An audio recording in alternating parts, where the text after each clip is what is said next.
plus les décisions de la justice. Tout ce que nous voulons ce soir, c'est de comprendre pourquoi autant de dénonciations, mais sont réellement la volonté d'arrêter ces crimes économiques, parce qu'on sait, même si les gens ne sont pas jugés, il y a forcément, et on sait qu'il y a réellement des détournements, et nous le disons. Voilà, c'est le débat ce soir. Nous allons voir quelle est donc la place de l'autorité de l'État, dont on parle tout le temps depuis pratiquement 5 ans, voire plus, face à la lutte contre la corruption et les détournements de fonds. Et pour en parler ce soir, je reçois sur ce plateau de dictionnaire politique le docteur Blanc Constant Ebarapéa. Bonsoir, docteur. Bonsoir, Fortuna. J'ai 2 journalistes sur ce plateau. Romik Okilas. Bonsoir, Romik. Bonsoir, Bonne. Guy Bernard de Victor, bonsoir. Bonsoir, Bonne et Fortuna. Le débat est connu. Je vois sur l'écran, le titre, c'est les crimes économiques au Congo. Est-ce que ça vous va? Est-ce qu'on peut en parler ce soir? Absolument, c'est à la une, nous devons en débattre. Voilà, permettez-moi de saluer tous ceux qui nous suivent, donc les téléspectateurs et internautes de Tcheleka Média. Merci d'être sur Tcheleka Média ce soir. L'émission en direct, participez au débat. Moi, je lirai vos commentaires et même vos questions. Participez au débat. Invitez les autres aussi à y participer, taguer les autres. Comme ça, le débat va être plus démocratique pour qu'on ne dise pas que Tcheleka a monopolisé la parole avec ses invités. Merci d'être avec nous. La première question que je pose serait donc auprès de Guy Bernard de Victor, mais ça n'aura aucun lien avec le thème de ce soir. C'est une question d'échauffement, comme on le dit dans notre jargon. Guy Bernard de Victor, le département Nkini à Lima, une assemblée générale qui a rassemblé cadres, filles et fils de ce département. C'était donc le 1er mai 2025. J'ai envie de savoir votre réaction à propos.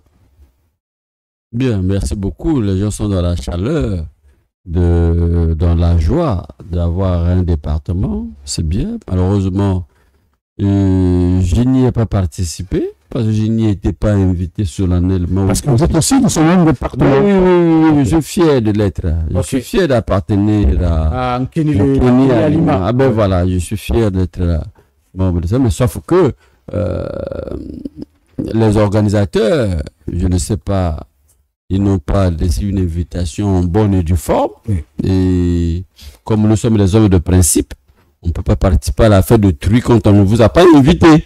Bon, maintenant, fait comme ça, tel qu'on a fait, je crois que c'est bon. Mais moi, j'ai l'impression que nous risquons de politiser même l'administration de cette affaire, puisque Nkini à Lima, c'est une entité administrative. Je me demande pourquoi cet activisme autour du vocal. Nkini à Lima, qu'est-ce qu'on veut atteindre comme objectif, puisque s'il y a une vision pour le développement du département, c'est une vision de l'État. Oui. Bon, qu'est-ce que les particuliers viendront faire? Qu'est-ce que les ressortissants viendront faire? Est-ce que c'est les particuliers qui émettront ou qui mettront sur qui mettront à la disposition du préfet, qui est le représentant du chef de l'État ou l'administrateur, le programme de société ou le programme de développement du département? Moi, je me demande, pour faire comme ça, j'ai toujours peur que tout soit politisé. Bon, sinon, créer un département comme celui-là, c'est une bonne chose. Bon, maintenant... Mais est-ce que ceux qui se sont retrouvés à Kintélé, donc dans la commune de Kintélé hier, ne sont pas un peu dans la jubilation, j'ai envie de dire, dans la célébration, dans le contentement du fait qu'aujourd'hui, ceux de Gamboma, puisque Gamboma est le chef-lieu, Ongoni, Olombo, Mbakuchipoko, je pense que Mbakuchipoko il a des dons, Abala aussi, Alembe, donc aujourd'hui finalement, que Gamboma devient le chef-lieu, qu'aujourd'hui qu'il soit un peu indépendant, on va dire, des plateaux batékis, simplement. Moi, ma jubilation, c'est pas par rapport à la ville mère ou à la ville chef-lieu, parce qu'à la fin, si la politique était politique et si la démocratie était démocratie, je me demande toujours qu'est-ce que Gamboma gagnerait. C'est le même chef-lieu. Parce que les Gamboma, oui, a bel et bien être chef-lieu de district, mais à Gamboma, il y a combien de... Les Gamboulos ont combien de districts dans ce département-là? Et si tout doit se passer par élection, qu'est-ce que les Gamboulos vont avoir? Puisque le conseil départemental serait électif, puisque le conseil municipal serait électif, tout serait électif. Seul le préfet, mais dès lors qu'on a nommé la préfète, elle n'est pas de Gamboma.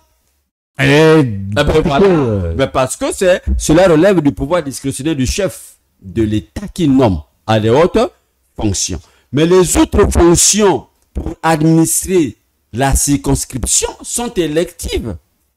Mais je me demande, est-ce que, parce que Gamboma appartient au Gongoula, est-ce qu'ils vont être majoritaires pour s'attendre à avoir plus? Sauf qu'il faut compter sur la solidarité de tous les autres pour chercher à développer Gamboma. Est-ce qu'on a créé le département pour que ça ne soit que Gamboma qui soit développé?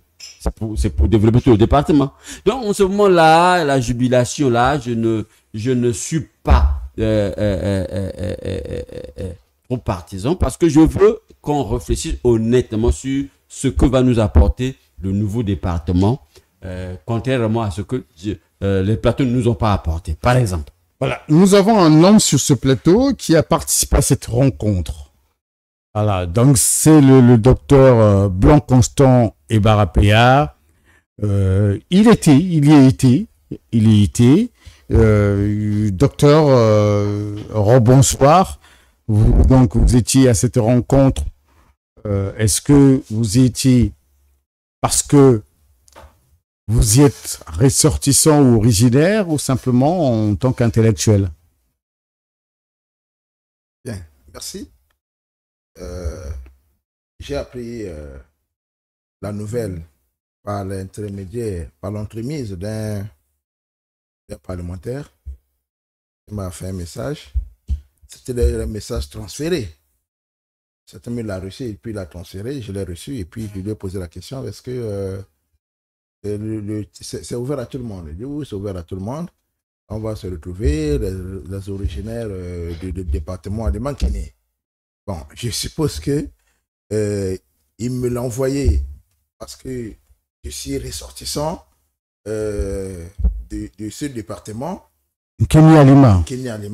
À plus d'un titre, peut-être plus légitime que Guibran Victor. Ça. Puisque j'appartiens à 3 districts, 4 même. Je suis originaire de Gamboma, de Ngoni, de Lombo et d'Abala. Donc vous voyez que Guy Benoît, c'est seulement... Gamboma, il y a un village quelque part peut-être. On ne peut pas, hein, si je vais dans mes origines, hein, mes aïeux viennent de quelque part. On en parlera peut-être prochainement. C'est un peu de creuser, certainement je serai aussi originaire de Dalembe, on ne sait jamais. Voilà. Pour le moment, quand j'ai essayé de tracer ma généalogie, j'appartiens donc à ces 4.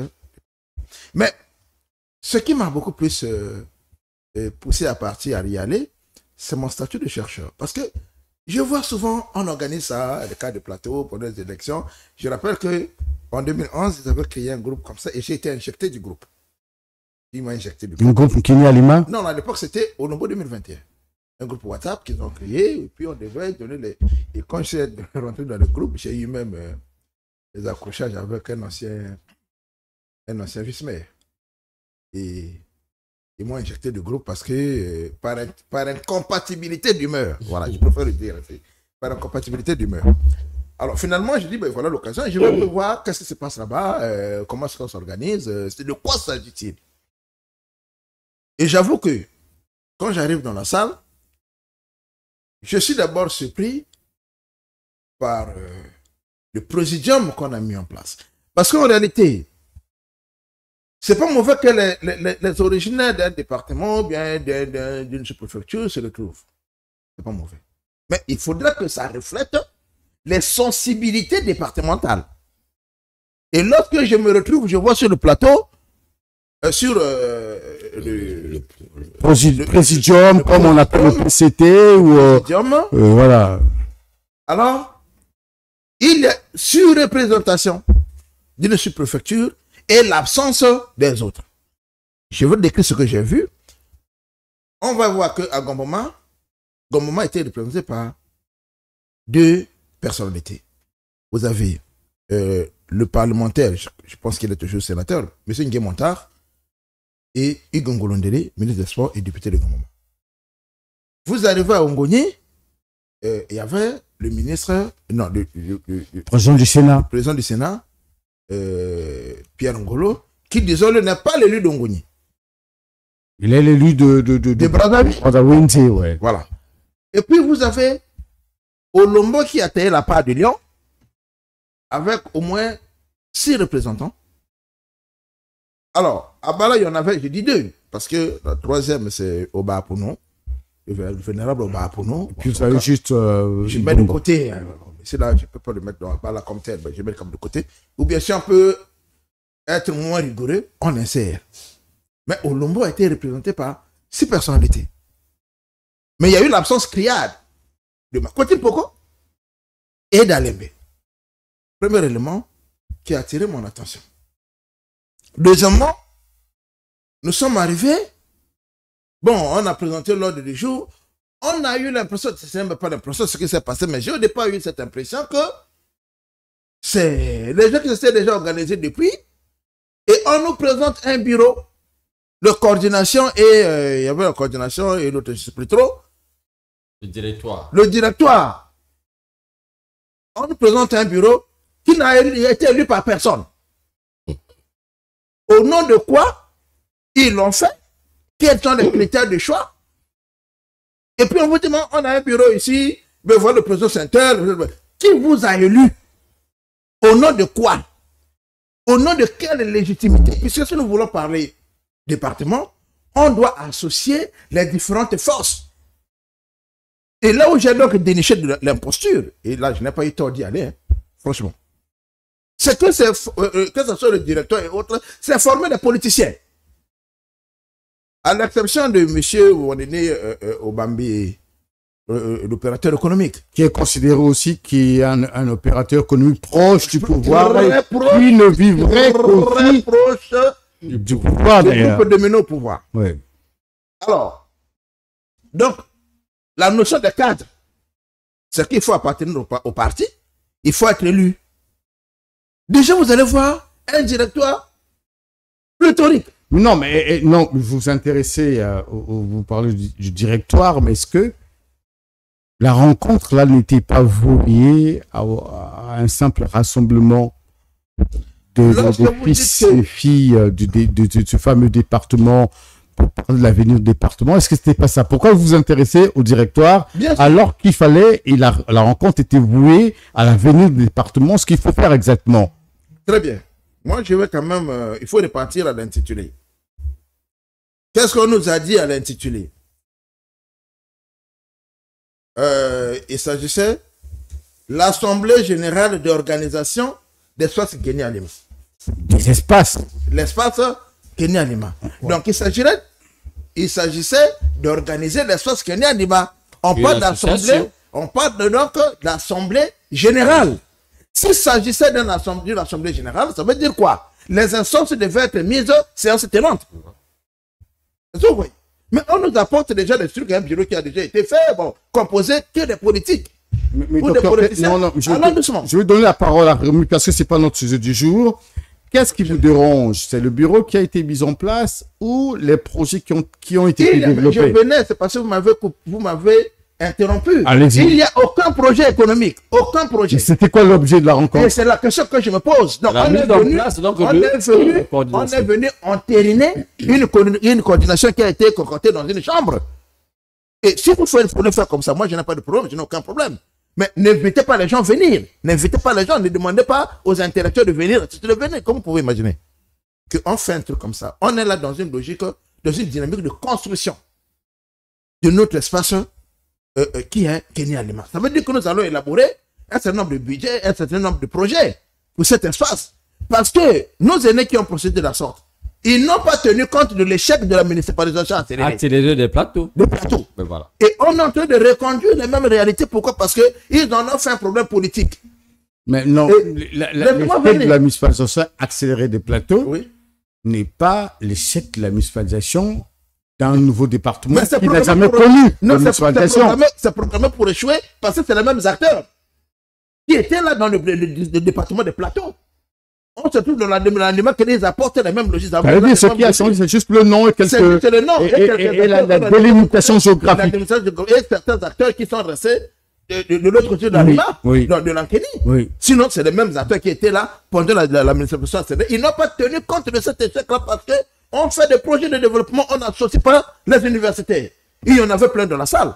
Bon, ce que je dis, si je ne fais pas un plaidoyer pro domo, pour dire que bon, moi je plaide ma cause parce que non, moi je ne peux pas être là, mais il y avait les universités dans la... Comment vous pouvez penser la construction d'un ordre social? Vous considérez comme cadre les politiciens. Donc c'est un échec, la rencontre là, c'est un échec. C'est programmé pour échouer. L'imposture. Moi je pense que c'était, ils ont organisé un réajustement politico-politicien pour l'élection présidentielle de 2022. D'ailleurs, c'est pas la première, 2026, c'est pas la première fois. Permettez, Fortuna. Nous sommes tous des de cet espace.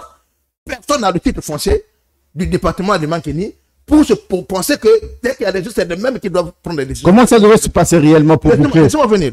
Pour boucler, on va rapidement. En 2002, il y a eu la création de cette... Il y a eu une association comme ça à Mankeni où ils sont allés trouver avec les pagnes à l'aéroport de Nobo pour lancer l'inauguration de l'aéroport. Et après là, c'est fini. Donc, ce qu'ils sont en train de faire, tellement que c'est parti avec les politiciens, c'est un échec et c'était la célébration de l'imposture. Ce que j'ai vu dans Docteur, il y a le ministre Juste Bombo, Léon Juste Bombo, qui nous dit en ce moment qui dit, dans toute action, il faut toujours un noyau. Et la proposition du directeur a été approuvée par l'Assemblée générale. Il fallait parler séance tenante, mais bon, de la contradiction jaillit la lumière. C'est pas vrai. Il nous suit, c'est ce qu'il dit. Je dois répondre au ministre Bombo en ce terme. Monsieur le ministre, nous avons les mêmes droits dans ce département à Mankeni. Et vous savez, monsieur le ministre, que le directeur, vous l'avez fait ailleurs. Vous l'avez imposé, c'est-à-dire vous avez... A été validé à l'Assemblée générale. Vous pouvez valider de quelle manière? Il y a eu débat? Il n'y a pas eu débat, j'étais dans... Est-ce qu'il n'y a pas eu une Assemblée générale avant? Où? Peut-être que vous n'étiez pas informé. Attends, moi je veux par rapport à ce qui s'était dit hier. Ils nous ont convoqué, ils devaient voir l'Assemblée générale. Et on est venu en réalité pour entériner les décisions prises dans l'antichambre quelque part. On a mené les gens entérinés. Ça, c'est de la dictature. Personne n'a le titre foncier de l'aliment Kenny. C'est du nouveau département. De ce nouveau département. C'est que ça vient d'être délimité.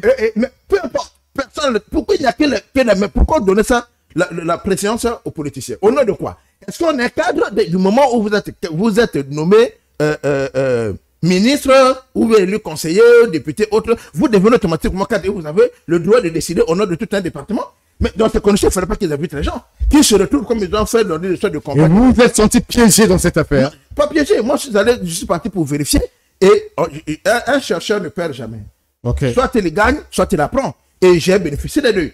Donc, en réalité, ce qui s'est passé hier, et je le dis ici en tant qu'originaire de ce département et en tant qu'universitaire, vous ne pouvez pas penser la construction d'un ordre social, vous mettez de côté les universitaires. Et on a vu que les politiciens ont toujours échoué dans ce département. Mais c'est un échec patent, c'est un exemple, une illustration. Dites-moi, vous êtes, à l'époque, nous étions tous dans le plateau, quel est ce département, quelle est cette localité des plateaux qui a bénéficié des bienfaits de la municipalisation accélérée? C'est les éléphants blancs partout. À Ngo, à Djambala, à Ongoni, à Makoti Poko, c'est la même chose. Donc, ce qu'on veut justifier là, il n'y a rien à justifier, c'est de l'imposture. Et le directeur d'ailleurs, permettez, je vais chuter là-dessus. Vous allez voir un directeur qui est pléthorique. Pléthorique, c'est conseil des députés, des ministres et puis les directeurs généraux. Alors, comment est-ce qu'on peut, avec produire de l'efficacité, avec aussi pléthorique?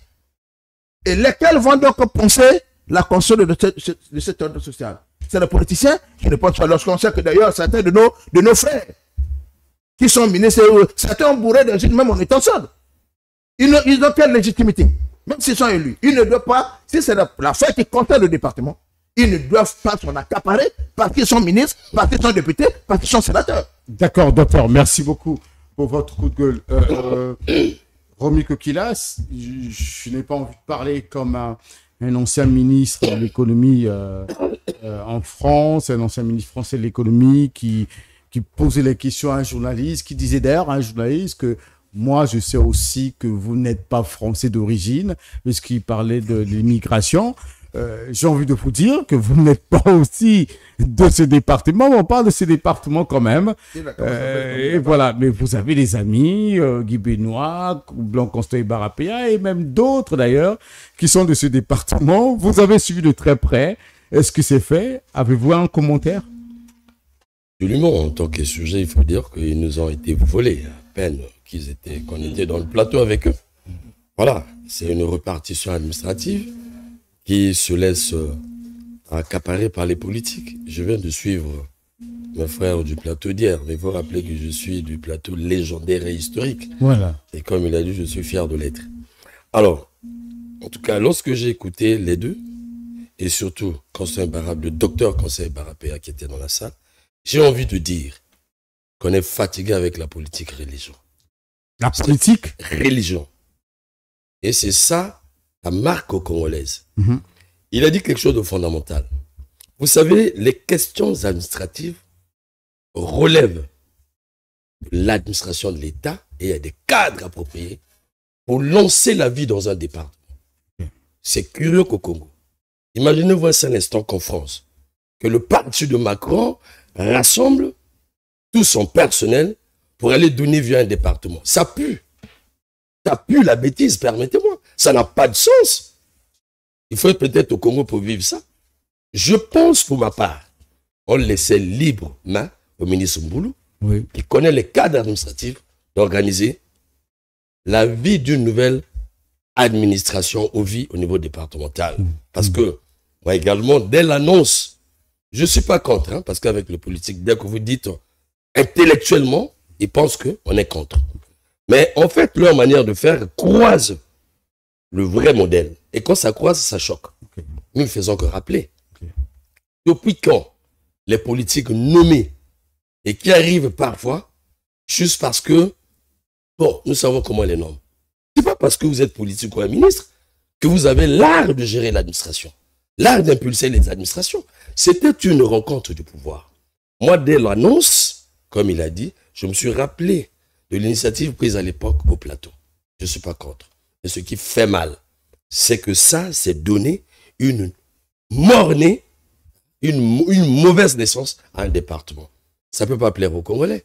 Quand vous citez le ministre Hugues Golondélé, les autres, ainsi de suite, ainsi de suite. Alors, est-ce que vous voulez me dire que ce sont ceux-là réellement les natifs de cette contrée et ceux qui représentent où était la population réellement? Et qu'est-ce que la population a compris de tout ça? Mais ça, ce sont les responsables au niveau de l'État. Quel était le contenu de leur message? J'ai suivi à distance, je ne sais pas, à Brazzaville.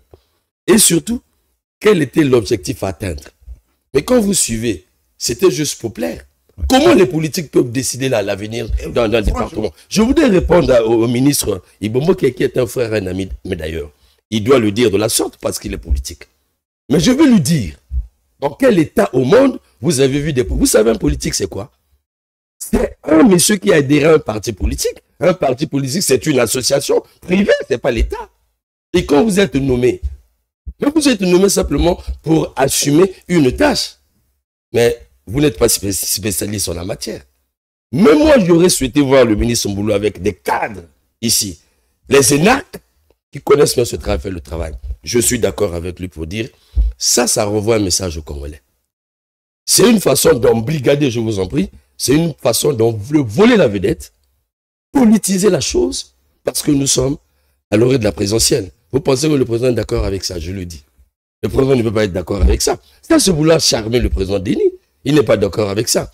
Au lendemain, vous verrez, si les politiques vont s'accaparer sur la gestion, et nous aurons une organisation très désordonnée. Très bien. Voilà tout le problème. Et ils surfent autour, en fait, ce que j'ai vu, ils surfent autour, juste ce qu'on appelait vulgairement, les voix. Ils sont allés là-bas parce que c'est un département, il faut copter les voix. C'est chacun qui apporte. Alors pourquoi on n'a pas vu? Est-ce qu'il n'y a pas un ressortissant là-bas qui est de l'opposition? On l'a vu là-bas. Où sont les universitaires? Mathias Nzon qui... Voilà, mais Mathias Nzon est de là-bas. Qui est de là-bas. Voilà, pourquoi on ne l'a pas intéressé? Il n'y a plus. Mais ça, c'est la Il n'y a canne. plus. Attends. Il est de Gomoma, Mathias Nzon. Non, il est de plateau. Ah, il est de plateau, Mathias Voilà, Nzon. il est Ah, de c'est- plateau. attendez. Ça fait pas beau, ça fait pas beau pour la République. Je vous dis, lorsqu'on passe, ça va le faire mal. Ils ne peuvent pas s'investir comme ça avec une même couleur politique. Ça fait pas. Je donne l'élément à ta discussion. Il y a eu près de 20 universitaires dans la salle. Et personne n'était dans le directoire. Non, je le dis sur Ok, Romy Coquillas, non, vous avez donné assez du temps. Oui. Laissez-moi Parce qu'il est terminer. de ce département. Voilà. Laissez-moi terminer. Nous avons tenu un débat ici sur la répartition de ces départements. Oui. Les Congolais ont eu peur. Certains ont dit, est-ce que c'est pas pour le jeu électoral? Mais lorsqu'on voit l'inauguration politique d'un département, nulle part au monde sinon qu'au Congo. Nulle part au monde. C'est gênant. C'est gênant. Parce que ils ont foulé aux pieds d'abord les vrais retraités. Mais c'est des messieurs qui vivent à Brazzaville. Très bien. Ils ont quel langage? Voilà, vous m'inspirez d'ailleurs, Romy Coquillas. Guillaume Victor, avant de vous retransmettre ce que Romaric m'inspire, il y a Romaric Sika qui nous suit. Merci de nous suivre. Il dit le département est l'affaire de tous et non des politiques du PCT. Alors, Guillaume Victor, Romaric Coquillas le dit, la délimitation actuelle en réalité n'a rien changé dans le développement ou encore les questions de développement. Gomboma, le chef-lieu actuel donc du nouveau département, donc Nkeni à Lima. Pas d'infrastructure, vous l'avez dit une fois ici sur ce plateau. Ah ouais. Je n'ai pas envie de vous rappeler que Ongoni, Nkwele n'a pas de route jusqu'ici. Ça remonte à plusieurs années.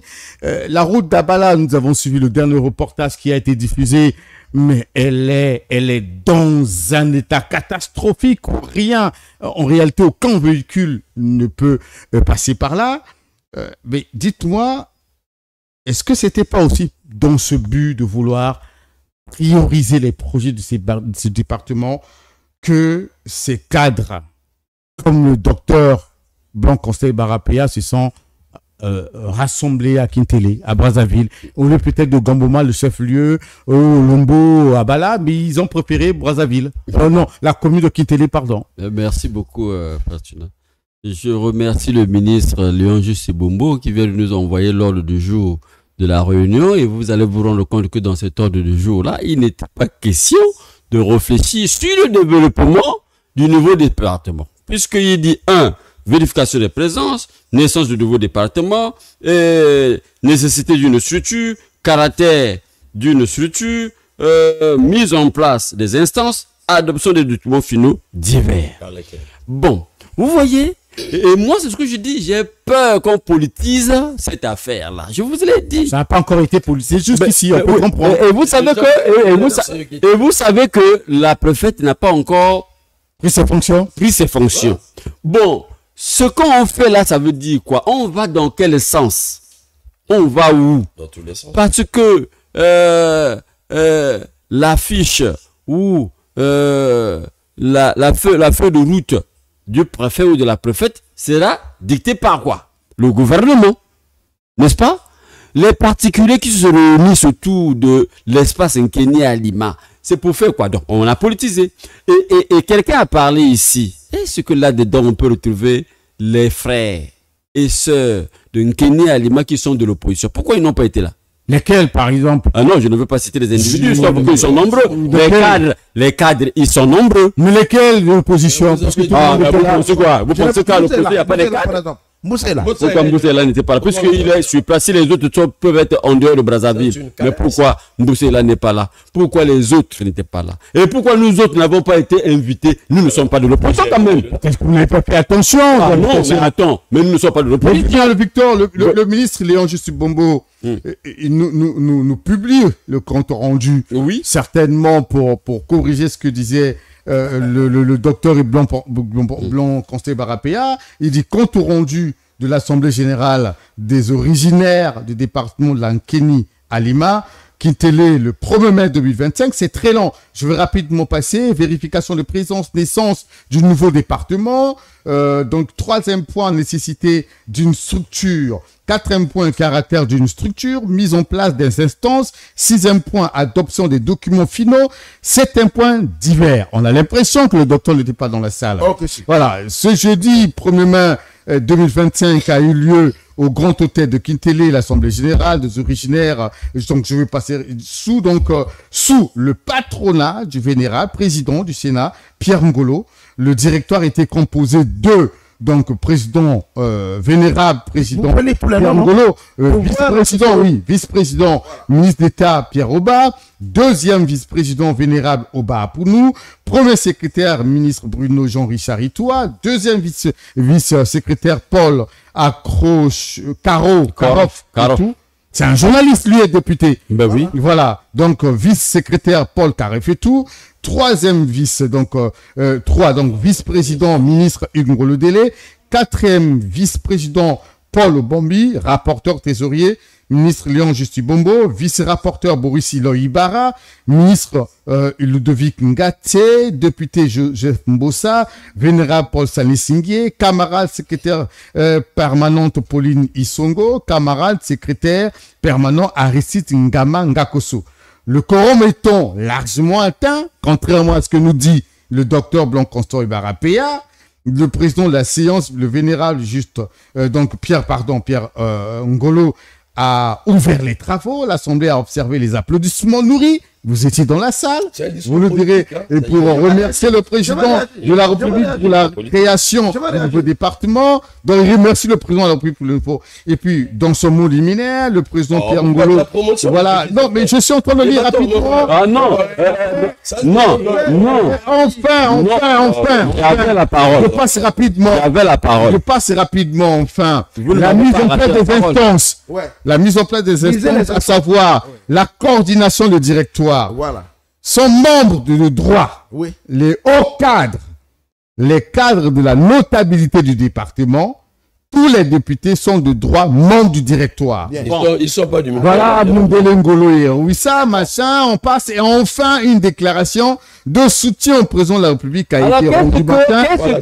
La déclaration de soutien est faite avec Non, parlons d'abord de la coordination du directoire. Mais oui, mais combien de gens? Le directoire. Oui. Vous vous y opposez? Non, vous m'avez donné la parole. On termine avec Guy Benoît. Allez, Guy Benoît, oui. Je suis en train de dire, vous avez suivi tous membres du Parti congolais du Vous venez de les citer. Est-ce que le département Nkeni Il appartient au Alima PCT. appartient au PCT? En tout cas, je connais pas tout le monde ici. Mais c'est pas. Vous les connaissez? Ce sont nos frères. Ils sont du PCT. Membres du Parti congolais du travail. Qu'est-ce que le PCT a à voir avec Nkeni Alima? Et pourquoi on ne laisse pas la dame là de faire? Il n'y a pas un lien avec le président de la République, le PCT. Et le monsieur de la motion de soutien là, vient faire quoi là-dedans? Mais c'est le président qui crée le département, Guy Benoît. Mais attends, Le président c'est pour les besoins politiques ou administratifs? Qui vous donne une indépendance Non, mais démographique et même le président géographique. gère la République. Oui. Pas politique. C'est n'est plus un homme politique quand on est Il a président de la des République. administrations. Il est au-dessus des partis. Il gère la République administrativement et économiquement. Donc, quand il crée le département, il ne le fait pas pour des visées politiques. Et là, ils sont en train de nous dire qu'on a fait ça pour des besoins politiques. Sinon, s'il le fait, il circonscrit le territoire, c'est administrativement pour les besoins administratifs, de gestion administrative, pas politique. Si c'est politique, ça devient donc... C'est ce que le jeune Bélinguer a dit d'ailleurs. Ah ben, ça veut dire qu'il y a quelque chose qui ne va pas. Je vous en prie. Et là, ils viennent nous donner là la matière pour leur démontrer Je vous en que, prie. donc, la réunion d'hier, la réunion d'hier et même la répartition, le directoire, la répartition, le découpage administratif de notre territoire est donc politiquement soutenu. Dans ce Donc c'est pour des besoins politiques. Voilà pourquoi ça dans s'est les passé trois seulement au nord nouveaux et au sud. départements. Je vous en Voilà prie. pourquoi ça s'est passé seulement au nord, pas au sud. dans Donc ce on sens. a une autre ambition. Dans ce sens. Voilà. En ce moment-là, je ne peux pas me retrouver, Dans moi, ce sens. dans cet espace où on doit gérer le département politiquement parce que nous avons des ambitions, administratives, économiques pour développer notre pays S'il et vous plaît. non, S'il vous plaît. administrer politiquement notre pays. dans un Parce qu'à la fin, département qui est pauvre mais d'ailleurs. dans un département qui est S'il vous pauvre. plaît, s'il Les vous plaît, politiques oui. viennent faire quoi là? Ouais. Déjà, les politiques du PCT, ils ne donnent pas là la preuve de leur expertise. N'est-ce pas? S'il vous plaît. Je suis dans la gestion, dans la gestion économique, l'administration PCT ne donne pas les preuves de leur expertise. Ils battent de l'aile. Par quoi exactement? Mais attends, comment on développe un pays? C'est pas avec les discours pompeux. Et puis, c'est C'est pas avec un discours police. Je vous en prie. Comment qu'il peut le dire? Mais il faut faire c'est l'action. Qu'est-ce que les départements ont eu? On a eu la municipalisation. Un nouveau département. Vous voulez on qu'on a fasse eu quoi? Oui, mais les anciens départements ont eu quoi? Puisque l'argent de la municipalisation avait été décaissé en bonne et due forme. Qu'est-ce que nous avons eu comme structure dans les districts qui appartenaient au département des Plateaux? Il y a eu quoi? Et en ce moment-là, on peut pas se préparer. Donc il faut achever les travaux. Mais comment? Mais c'est la première des choses à faire. Pour achever les Il travaux. faut développer économiquement les départements comme l'ISUBA voulait le faire. Parce que l'ISUBA, quand il allait en lutte contre la pauvreté, il a déposé 1 milliard par district. Et dans ce pays, nous avons 96 districts. Il a déposé 1 milliard par district. Chaque district devait développer ses structures économiques. Et bien alors voilà, là qu'il est arrivé, on a tout chamboulé. D'accord. On a tout chamboulé. On a tout chamboulé. D'accord. Mais voilà, Merci beaucoup. ça c'est de l'histoire. Oui, c'est l'histoire. C'est pas un sujet du C'est jour. de l'histoire. Nous reviendrons. Non. Je vous donnerai la parole, docteur. Dispatchez bien la parole. Ok, d'accord. Voilà, Prenez la parole. C'est pas le sujet du Et jour. surtout, et donc, le bon de J'étais juste en train de jouer, c'est pas le sujet du Voilà. jour. Prenez la parole, je vais conclure par Vu le docteur. l'importance du sujet, Oui. je pense qu'il est au centre. Oui. Dispatchez bien la parole. Oui. Sinon, on risque de tout vomir ici. Allez-y, jusqu'à la allez-y, fin. allez-y. Vous ne nous refusez pas la parole parce que ce que nous voyons là, Allez-y. ce que nous voyons aller demander aux énarques. Ils en font trop les politiques dans un État. Nous sommes dans un État démocratique qui a des institutions. J'insiste pour dire, nous avons un ministère ici qui s'en charge de ces questions. Et lorsqu'il faut lancer un nouveau département, on tient compte. Le ministère de l'Intérieur. On tient compte de la valeur éducationnelle. Là-bas, il y a des cadres. De la valeur économique, vous avez des cadres, ainsi de suite. Mais je ne sais pas pourquoi les politiques peuvent se retrouver là-bas, comme quoi pour lancer. Qui leur a donné l'autorisation? C'est la question qu'il faut se poser. Ce n'est pas parce qu'on est ministre, ressortissant, on peut aller au-delà de l'État. L'État, ici, c'est le ministère de l'Intérieur. Moi, je m'irais chercher cette note où le ministre de l'Intérieur accorde ce droit à la permission aux politiques d'aller inaugurer tout un département. Le département, c'est une organisation. C'est un État en miniature. Est-ce qu'il y a eu les représentants de la santé, de l'éducation, de l'économie, ainsi de suite? Ils ont démontré que c'est un département pauvre. Et quand vous rentrez, vous avez plus de la savane que l'agglomération. Tout ça parce que, à la fin, on signe une motion. C'est pour charmer le chef de l'État. On le dit. C'est chez nous, hein. C'est pas chez... Le mal est où de charmer le chef de l'État? Attendez. Nous sommes des journalistes. C'est une reconnaissance. Nous sommes des journalistes, non. Oui. C'est parce que le président a besoin. Eux, ils savent comment satisfaire le président. Qu'il ne touche pas à tout. Je vous dis, le département, c'est le Congo. Faisons le bilan du reste des départements. Qu'est-ce que ces départements fournissent au Congo en matière économique, par exemple? Regardez, mais les plateaux, c'est un grenier. Mais c'est nul, là. C'est nul. On ne réussit pas l'agriculture. Et donc, chaque fois qu'il y a une initiative, ils vont très vite faire du tape à l'œil. Je le dis. Ce sont les miens, ce sont des frères. Mais c'est pas bien. Parce qu'on a l'impression que le politique aime toujours toucher à tout. On parle sport, il est là. On parle culture, il est là. Tout. C'est quel État ça? Le politique décide, non? Ça, c'est la politique et religion. Nous avons un modèle, regardons les grandes démocraties. Ça ne se passe pas comme ça. Je dis, ça c'est fouler au pied le pouvoir de tout un ministère, le ministère de l'Intérieur. Le ministère a ses cadres, c'est lui. Je pense qu'après son passage, après qu'il ait tout arrangé, les politiques pouvaient aller pour célébrer et rédiger leur motion de censure. Là, ils ont anticipé sur l'État.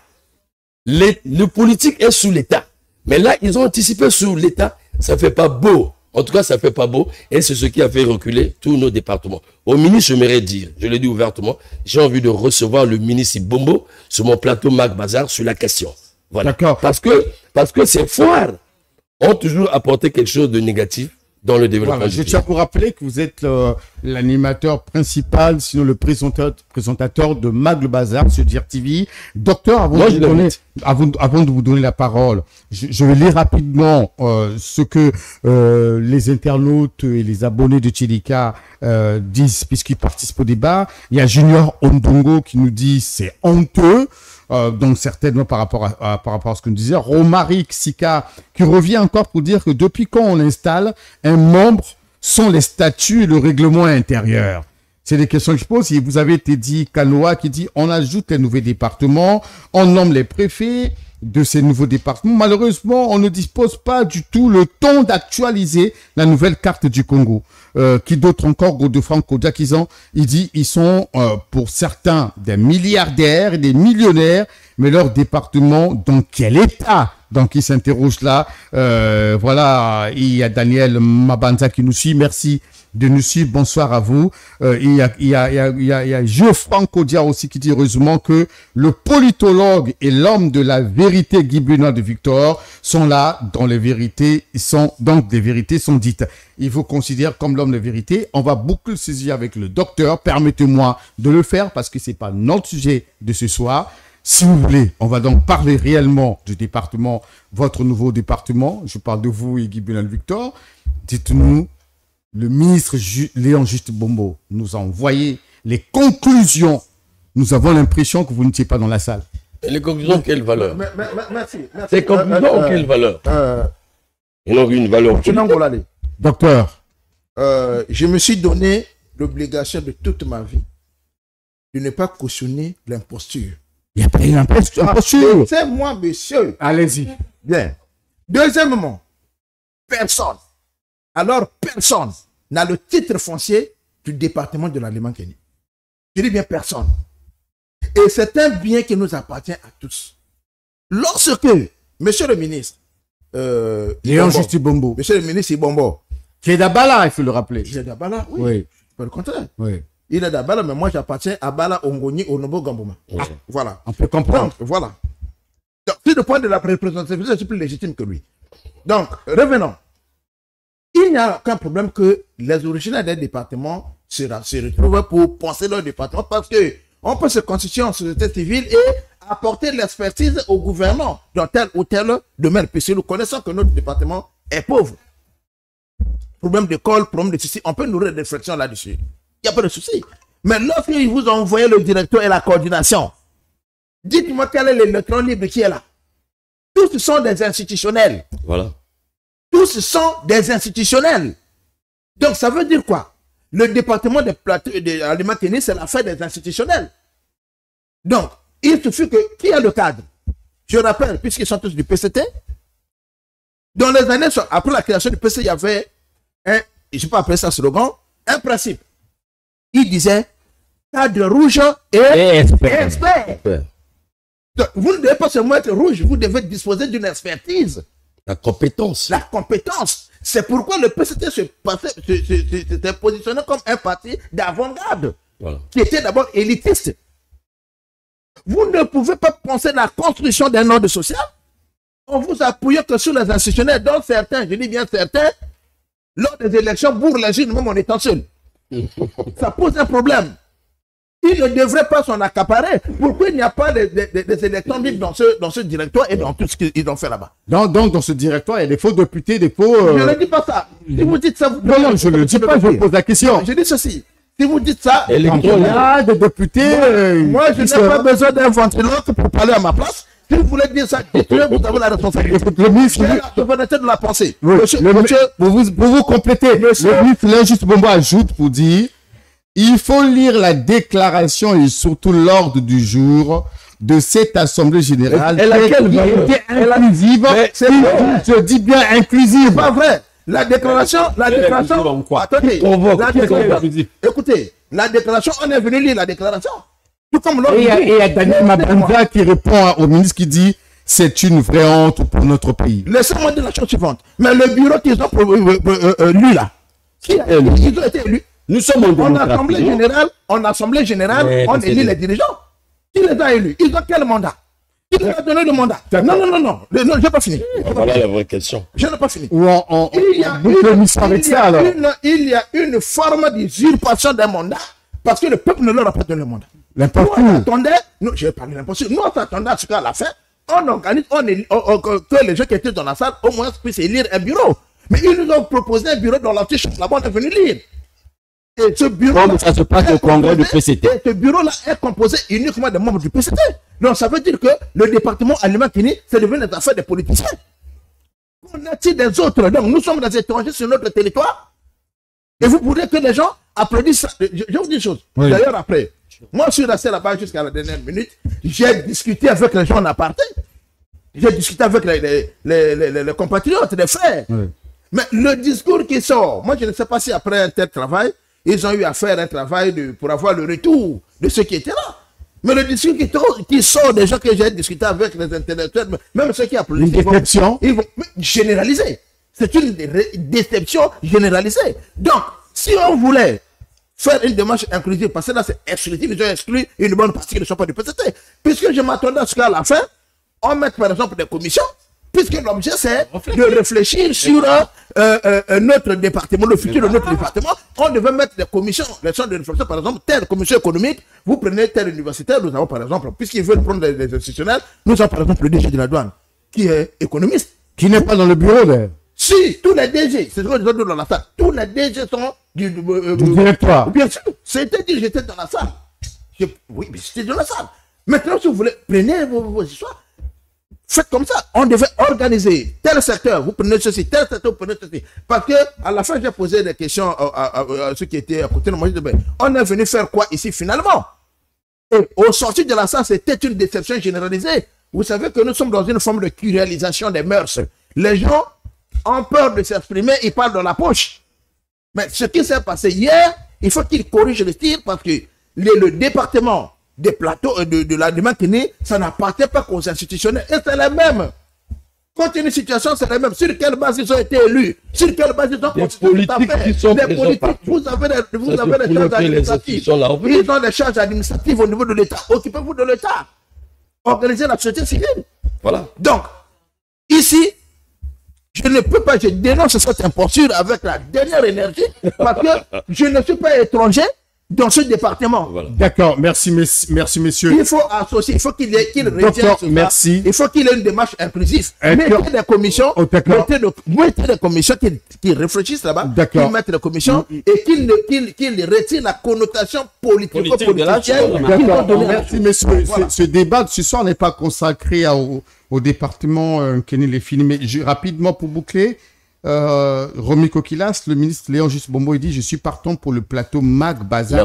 Même chez les Capsia. Il aura les mêmes il vous lance un défi. Voilà. Mais vous avez aussi Junior Ondongo qui dit, parlant de monsieur Juste Bombo, lui qui a déclaré qu'il n'a pas de vision. Quelle est sa vision sur ce nouveau département? Voilà, je pense qu'on va lui poser la question. Quelle est la vision donc que le ministre Juste Bombo a du nouveau département, puisque là, il a jamais de vision. Grâce Patalou, merci de nous suivre. Hein. On va laisser donc à nos invités de s'exprimer librement.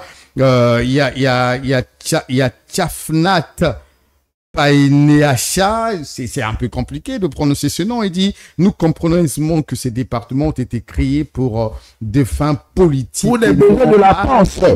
Pour les besoins, ils se sont retrouvés là-bas pour les besoins de la France. C'est ça, donc, le titre français de ce d'une élève de Jérôme Ondola, merci de nous suivre. Encore, c'est le ministre Chibombo qui dit les notabilités, les cadres comme toi, mon frère, enseignant, chercheur, donc il vous parle vous, docteur Blanc-Constant et Barapéa. Je vais retrouver ça tout à l'heure et pour que je revienne sur vous. Donc, non, on va pas tout lire ce soir. On aura tout un débat autour de ce sujet. Mais tu seras là, Ahmad Passa. Oui, tu seras là. Nous avons fait un débat une tribune conjointe. Monsieur le ministre nous a lancé le défi, nous acceptons ce défi et nous serons présents à ce débat. Voilà. Donc, on viendra là avec le statut de fils de Kenny et non le statut institutionnel. Très bien.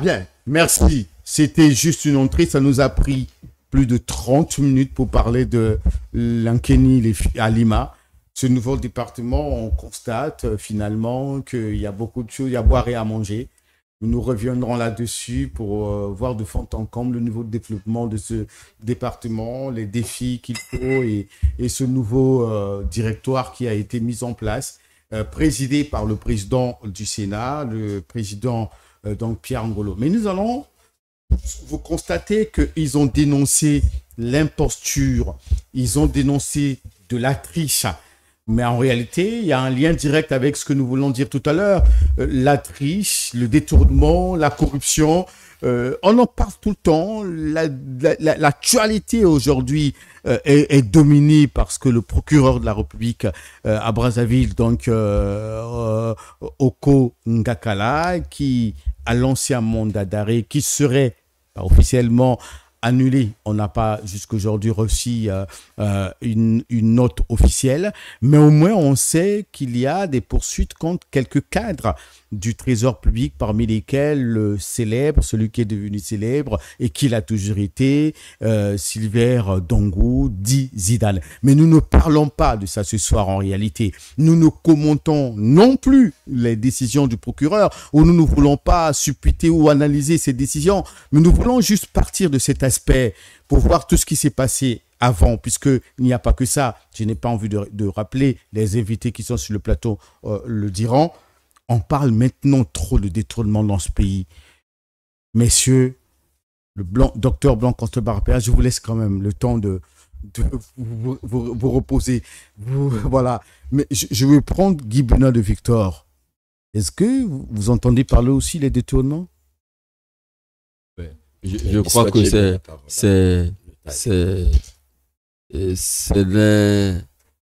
un secret de polichinelle. Et vous savez que ça devient récurrent. Et ce n'est pas nous qui entendons, mais le président lui-même en parle.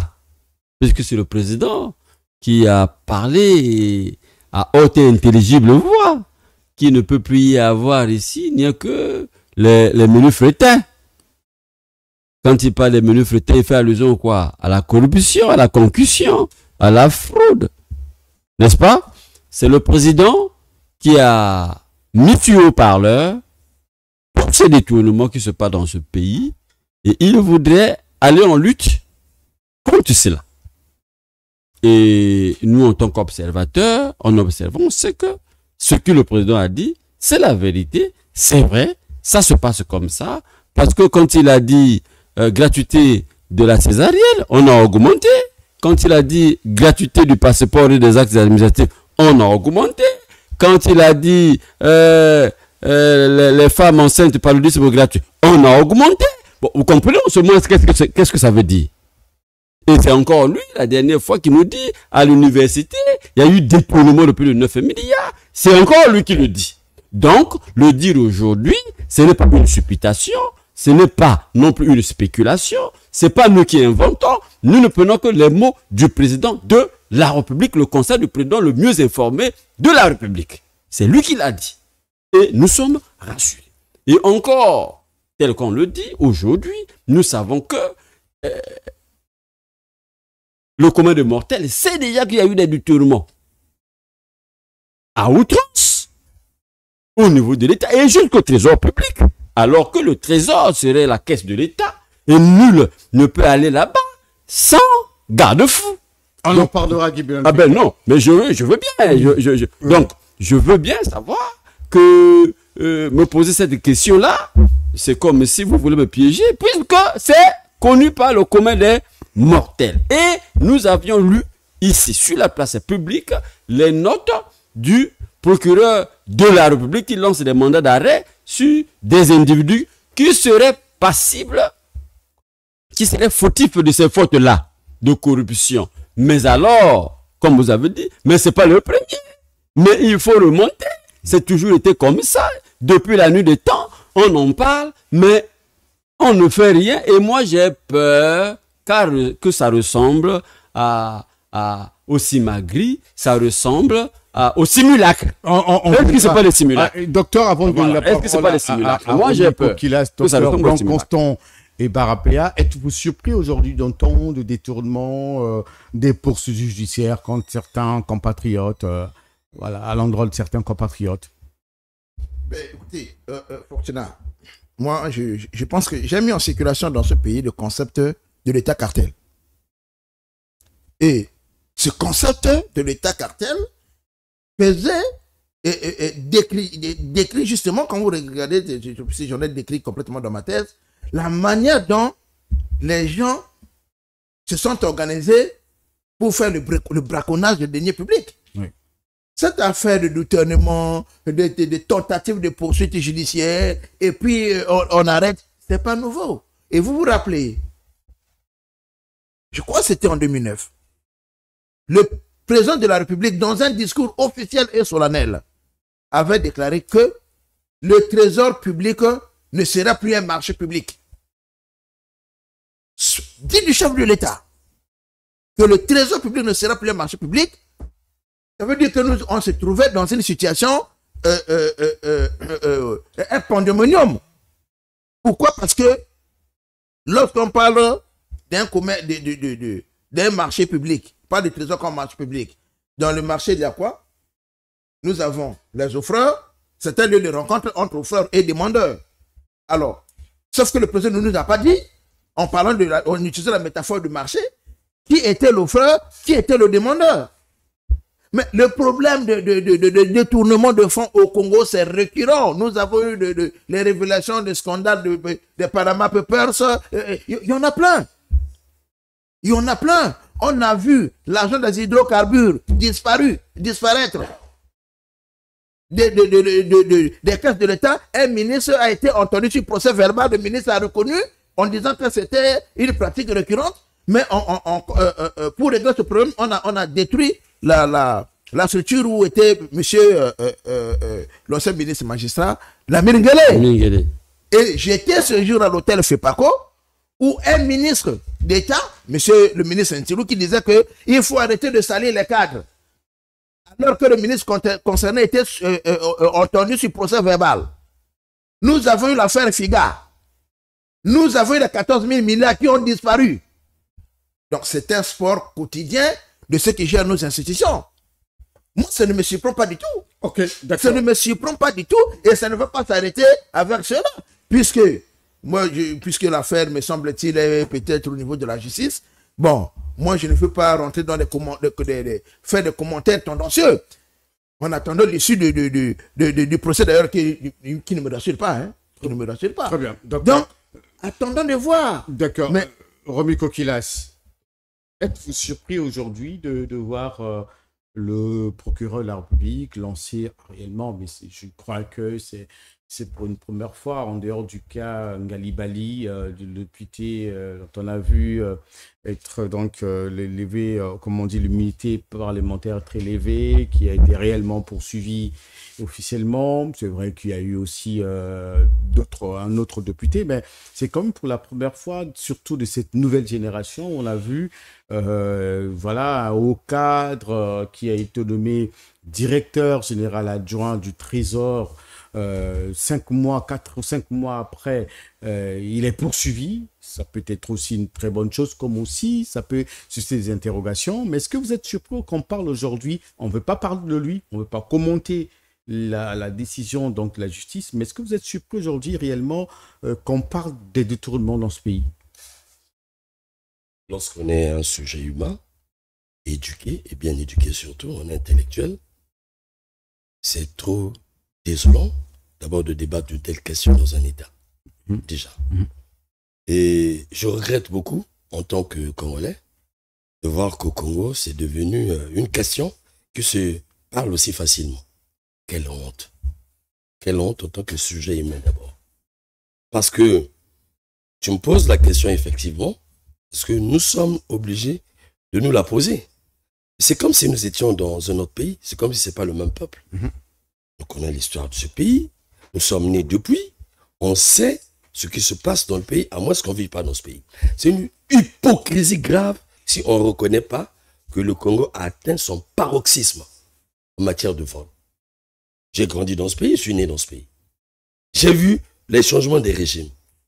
Mais ces derniers temps, je te dis, le Congo est en train d'écrire dans un livre d'or qu'on mérite d'un État, franchement, défaillant, non civilisé. Un État défaillant. J'ai toujours pris l'exemple des autres États. Vous savez, on n'a pas besoin de... Nous traitons les faits. Les hommes ont peur lorsqu'on parle de ces faits parce que c'est eux qui commettent les faits. Mais ce qui est vrai, une action égale un homme. Mais aujourd'hui, il y a des cas récents sur monsieur du Trésor. Je vais vous prendre un seul exemple. On vous dit aujourd'hui qu'il y a eu vol d'argent au niveau du Trésor français. Même dans le sommeil, tu écouteras la RFI. Et très vite, nous allons suivre des grands débats à propos. Et après, les gens vont réaliser des films. Ceux qui font le cinéma, il faut qu'ils reproduisent cela pour éduquer une société. Malheureusement, dans notre État, le vol est devenu une culture. Nous avons institutionnalisé le vol. Ça donne l'impression que c'est une manière de gérer.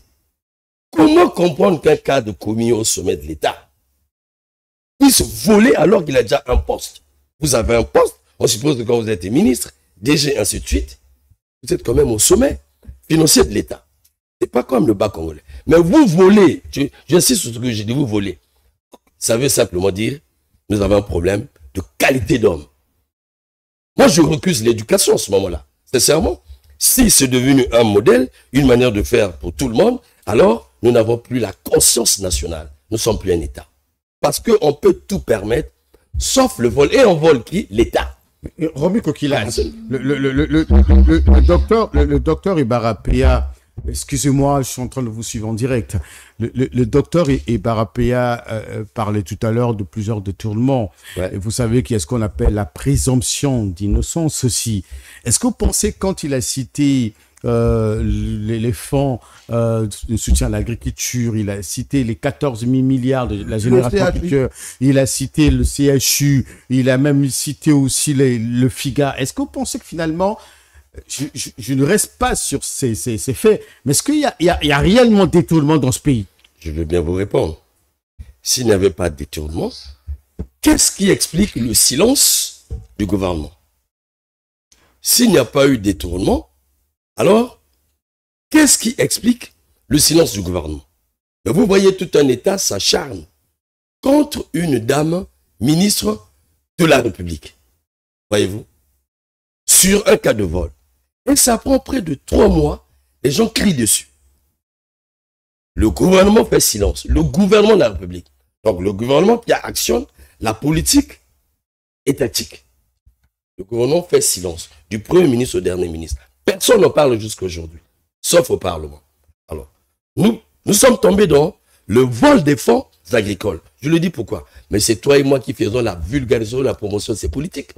Qu'est-ce qu'on nous avait pas dit, qu'est-ce qu'on n'a pas fait? Mais après, nous suivons un ministre au gouvernement, interpellé lors d'interpellation, qui le dit devant le Parlement réuni au Congrès, c'est en direct à la télé. Voyez-vous? Et donc, tous les Congolais avaient suivi. Et on sait que l'argent a été détourné, les Congolais ont écouté. Pourquoi on doit se poser la question qu'il n'y a pas eu détournement? Dès lors que le gouvernement de la République n'en fait pas une préoccupation, le gouvernement de la République n'échange pas officiellement avec les Congolais sur la question, il ne manifeste pas la volonté de mettre fin à ce phénomène. Je peux vous dire, depuis quand le Premier ministre, permettez-moi, c'est son rôle. C'est son rôle, c'est mon Premier ministre. C'est mon gouvernement à moi. Parce qu'il fallait que nous puissions élire le chef de l'État pour qu'il mette en place un appareil pour concrétiser sa politique. Alors, depuis quand un ministre du gouvernement a tablé sur le vol des deniers publics? Vous avez écouté qui? Combien même dans le gouvernement vous avez des ministères qui devaient s'en occuper? La halte, n'en parlons pas. Voilà une institution budgétivore qui, au moment où il y a des scandales financiers, qui passe son temps à présenter aux Congolais son planning, ils sont dans la... On en parlera. Non, je reviens. Ouais. Et le chef de l'État, vous allez voir, chaque fois, rappelle. Lui, il a dit, il rappelle. Mais le gouvernement fait silence. On parlera du chef de l'État du voilà, gouvernement. mais cependant, Ouais. les communes de l'État excellent. Regardez, je vais vous présenter rapidement les vols légendaires. Oui, allez-y, c'est ce FIGA. qui nous intéresse, oui. FIGA, Oui. nous en avons débattu. Ouais. Vous avez vu là, dernièrement, s'il n'y avait pas Makita, même les communes de là-bas dans le département... Le Fred de le Fred Makita, il en fait silence. l'activiste, oui. Voilà. Aux impôts. On annonce que l'homme est arrêté. Le lendemain, Le directeur général des impôts était Voilà. arrêté, il passe Voilà. une nuit, il paye une caution puis il sort. Voilà. Et quand le procureur annonce, tout le monde est au courant. C'est le cas aujourd'hui du Trésor. On annonce un vol. Mais si le monsieur a été retiré de ses fonctions, la raison c'est qu'il avait détourné... Le directeur général des douanes parle même des exonérations Voilà, qui des coûteraient même exonérations. beaucoup plus cher que ce Voilà. qui devrait engranger, qui sont les mails des Une façon de individus. dire, Oui. une façon de dire, nous avons pour culture et feuille de route, le vol, c'est ce que les responsables nous montrent. Et on doit voler pour réussir, s'il vous plaît. Regardez autour de nous, regardons dans le monde. Quelle est cette société où les communes de l'État ont pour politique le vol? Donc, l'idéal, c'est s'enrichir. Cependant, je vais vous dire une chose. Que sont devenus, qui est devenue la famille Youlou, par exemple? La famille Massamba Deba, la famille Ngwabi, la famille Yombi, je peux continuer. Nous avons eu des cadres dans ce pays. En fait, la bêtise, je te dis, c'est que Les cadres congolais de commis à l'État visent la richesse. Mais dans un État, quand on visait la richesse, elle se volatise. Il y a eu des gens plus riches. Ça veut dire, nous avons affaire, permettez-moi, le terme sera trop fort, mais je le dis philosophiquement, ne peut voler l'État qu'un ignore. Très bien. Docteur Blanc-Constoy Barapéa, vous êtes sur votre téléphone, certainement pour lire les commentaires de ceux qui nous suivent. Alors, qu'est-ce qui peut expliquer, puisque vous l'avez dit, il y a eu des détournements, Romy Kokilas l'a confirmé, Benoît de Victor l'a dit, et même aujourd'hui, s'il y a des poursuites judiciaires, ça veut dire que le tribunal de grande instance de Brazzaville a compris finalement que l'argent a été détourné au trésor. Mais pourquoi il n'y a pas des jugements ici, pour ne pas dire des procès, et même des gens qui sont arrêtés? Merci. Je reviens toujours au concept du cartel. Et je l'ai bien décrit dans mes travaux, où je donne les caractéristiques de l'État cartel. Le premier élément du cartel, c'est de piétiner la loi, le droit. C'est le miettement de la loi pour qu'un cartel s'enracine et se perpétue. Le cartel doit piétiner la loi. Et j'ai souvent cité Miral Godard qui parle de l'État mou. Ce politologue qui parle de l'État mou fait allusion à cet État où les hommes sont plus forts que les institutions. Première institution, c'est l'institution judiciaire qui est piétinée par les hommes forts. Qui devait incarner l'État. Mais si nous parlons de cette manière, moi j'aime toujours repartir à l'origine. Pourquoi nous sommes arrivés là? Vous savez, mon cher frère, le Congo aujourd'hui, s'il faut donner un contenu scientifique, je vais dire, de la perversion à la décrépitude. Tout est parti au sortir de la guerre de 5 juin. Il faut commencer par là. Nous avons eu un État qui a été démoli. On a connu une période de non-droit pendant 5 mois. Pendant cette période, les gens ont pillé. C'est-à-dire les opérateurs de guerre ont pillé. Ce pillage s'est poursuivi jusqu'en 1999 après la guerre du 18 décembre. Et on sort de là. On a pensé reconstruire l'État sans reconstruire les hommes. Parce que dans un État post-conflit, la première structure, la première infrastructure à reconstruire, c'est l'homme. L'homme s'est battu, l'homme s'est perverti, l'homme s'est criminalisé. Et si on veut reconstruire une société civilisée, il faut commencer par reconstruire l'individu, l'homme qui est au cœur de toute action, l'homme qui est au centre de l'économie, l'homme qui est au centre de la politique. Ça, nous ne l'avons pas fait. Sorti de la guerre, nous avons eu un gouvernement d'union nationale, un gouvernement de transition qui a duré 5 ans. Mais déjà, on a vu les prémices d'un pillage organisé qui se faisait, mais les gens interprétaient ça comme c'était un gouvernement de récompense. Il fallait laisser les gens qui se sont battus, qui ont fait la guerre. D'ailleurs, c'était un slogan. Je me souviens, il y a un ministre qui disait à son collaborateur, tu as combattu. Et c'était donc la récompense. Vous vous en souvenez du discours de M. Nchaïbia. Il y a même une question, tu sais qui je suis? Pour avoir combattu. Ça c'est... La question arrive après, j'ai combattu. Oui. Alors, ministre Nchaïbia, dans son discours, puisque la prestation du serment du président de la République, il dit ceci. Monsieur le Président, vous êtes enfin devenu un homme libre pour avoir acquis l'élection de vos compatriotes. Maintenant, vous allez agir en homme libre. Mais malheureusement, l'homme n'ayant pas été éduqué, la poursuite du pillage qu'ils ont acquis pendant la guerre continue. Et lorsqu'il n'y avait plus rien à piller chez les particuliers, chez les Westaf, dans les marchés et tout, on continue le pillage sur le dos de l'État. Et finalement, chacun se sert. On est donc dans la continuité de cet effort. Maintenant, en dehors des sacrifices que les gens ont eu à faire pendant la guerre, il y a d'autres sacrifices. Au niveau des représentations sociales, on vous parle des cabris, des moutons qu'on donne par ici, par là. On parle des cabris de moutons, ça veut dire quoi? J'utilise la métaphore. Oui. On parle de certaines personnes qui soutiennent l'élection du président de la République, parce que vous allez voir pendant les élections, tous ils s'en vont dans des campagnes électorales et à la fin, on va distribuer le gâteau national. Le président leur est redevable parce que j'ai fait tel, il faut redistribuer les postes. Et puisque dans cette affaire, aujourd'hui, le chef de l'État n'a plus ses compagnons de lutte, comme son aîné Noumazalaï, le Kundu et autres qui à un certain moment pouvaient lui dire, Denis, il faut stopper. il se retrouve avec ses cadets sociaux qui, pour la plupart, ce sont ses enfants. Avec Emmanuel Yoka aussi, puisqu'on parle de lui. Oui, oui, justement. Ouais. Contrairement à ce qu'on dit sur Emmanuel Yoka, c'est quand même quelqu'un qui avait une lucidité. Oui. Je sais de quoi je parle. Il était comme une lucidité, mais il n'est plus là. Je n'ai pas parlé des mots. Donc, lorsque vous regardez, vous faites la sociologie des élites qui sont plus ou moins impliquées ou qui seraient plus ou moins impliquées dans ce type de manifestation, tous convergent directement vers la figure présidentielle. Ça peut être directement par les liens de sang, ça peut être directement par les liens de camaraderie, ça peut être directement par des solidarités matrimoniales. À partir de ce moment-là, le président s'est fait l'otage de son propre système. Comment expliquer que quelqu'un qui a détourné, on a mis en prison, il aurait détourné des milliards, parce que je n'ai pas eu accès au dossier, il aurait détourné des milliards, mais on a donné la caution, semble-t-il, de 18 millions, et on a recouvert la liberté, et puis on est reparti occuper son poste. Où est la morale? Donc aujourd'hui, ce que nous observons, c'est devenu une pratique généralisée, et je pense qu'il sera difficile pour le président de la République de s'en sortir, de sortir de cette impasse.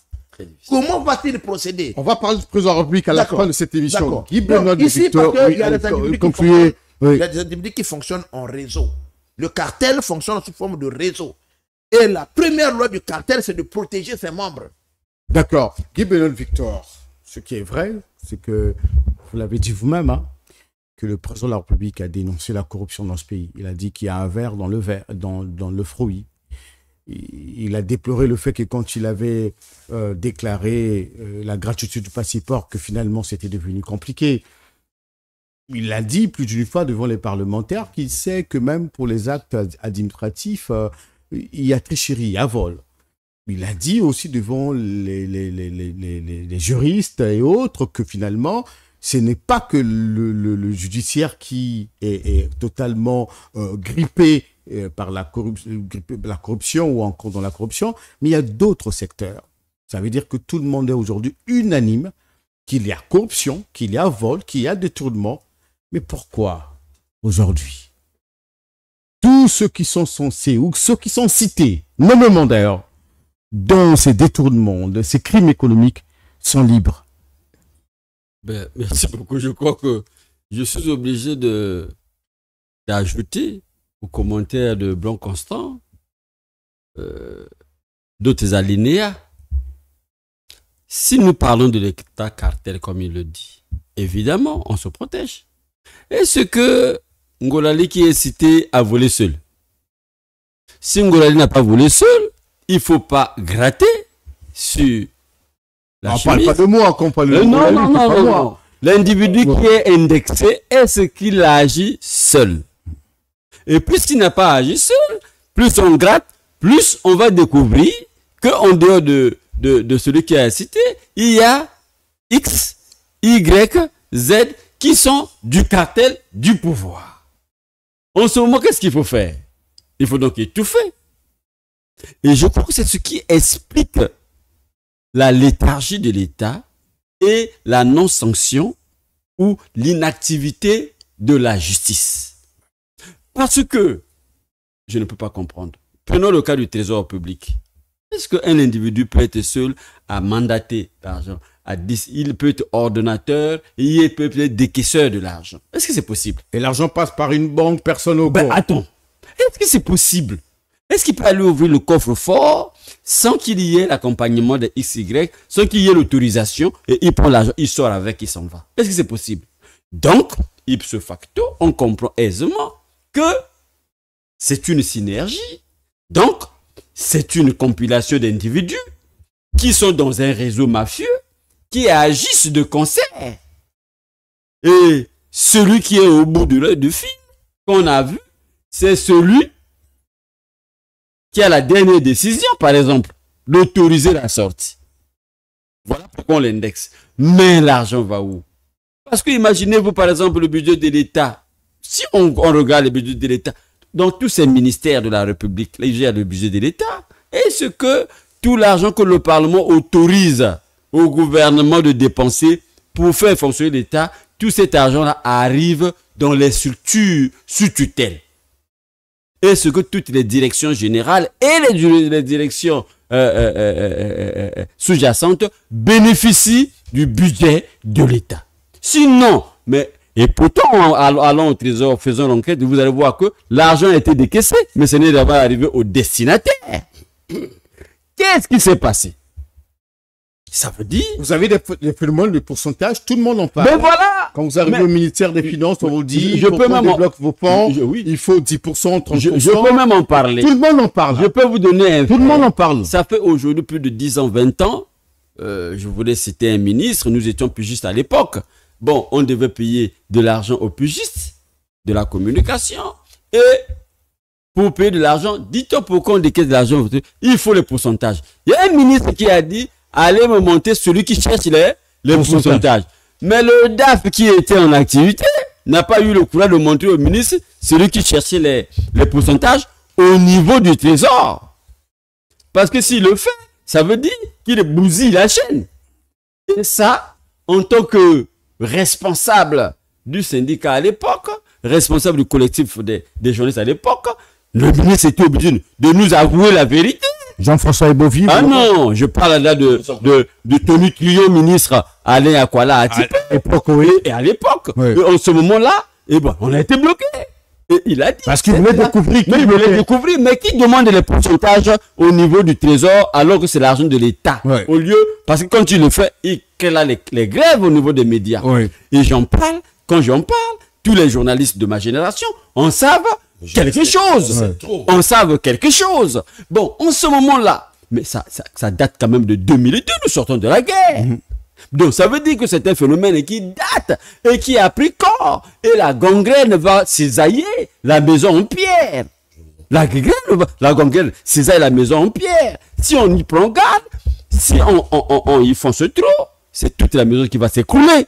C'est pareil aujourd'hui pour les passeports. Ah ben oui, mais parce que, cher ami, le président n'a que la parole, mais il n'a pas l'action. Est-ce que c'est normal dans un État? Mais il faut, mais ceux qui se réclament et qui se disent toujours le président de la République, qui mettent les motions de soutien, pour rien, motions de soutien. Mais c'est en ce moment qu'il fallait démontrer qu'ils soutiennent le président en allant en guerre contre les fléaux dénoncés par le président de la République. Non, mais c'est là qu'il faut. D'accord. Et je voudrais bien que c'est là. Mais ce n'est pas le dire, parce qu'il a pris le département, on le soutient. Mais quand il dit, alors pourquoi on le soutient pas? Dans ce débat, l'impression, vous voyez les Congolais, quand ils sont larmes, même sur les réseaux sociaux. J'ai voulu dire au début, quand vous abordez cette question, ça va commencer, ça va finir dans les dénonciations. Parce qu'en fait, nous sommes face à un État irresponsable, incapable. Quand je dis l'État, ce sont les commis. Je vous ai dit au départ, pourquoi le Premier ministre Colonel Makosso n'en parle pas? Parler de quoi? Du vol d'argent public au Congo.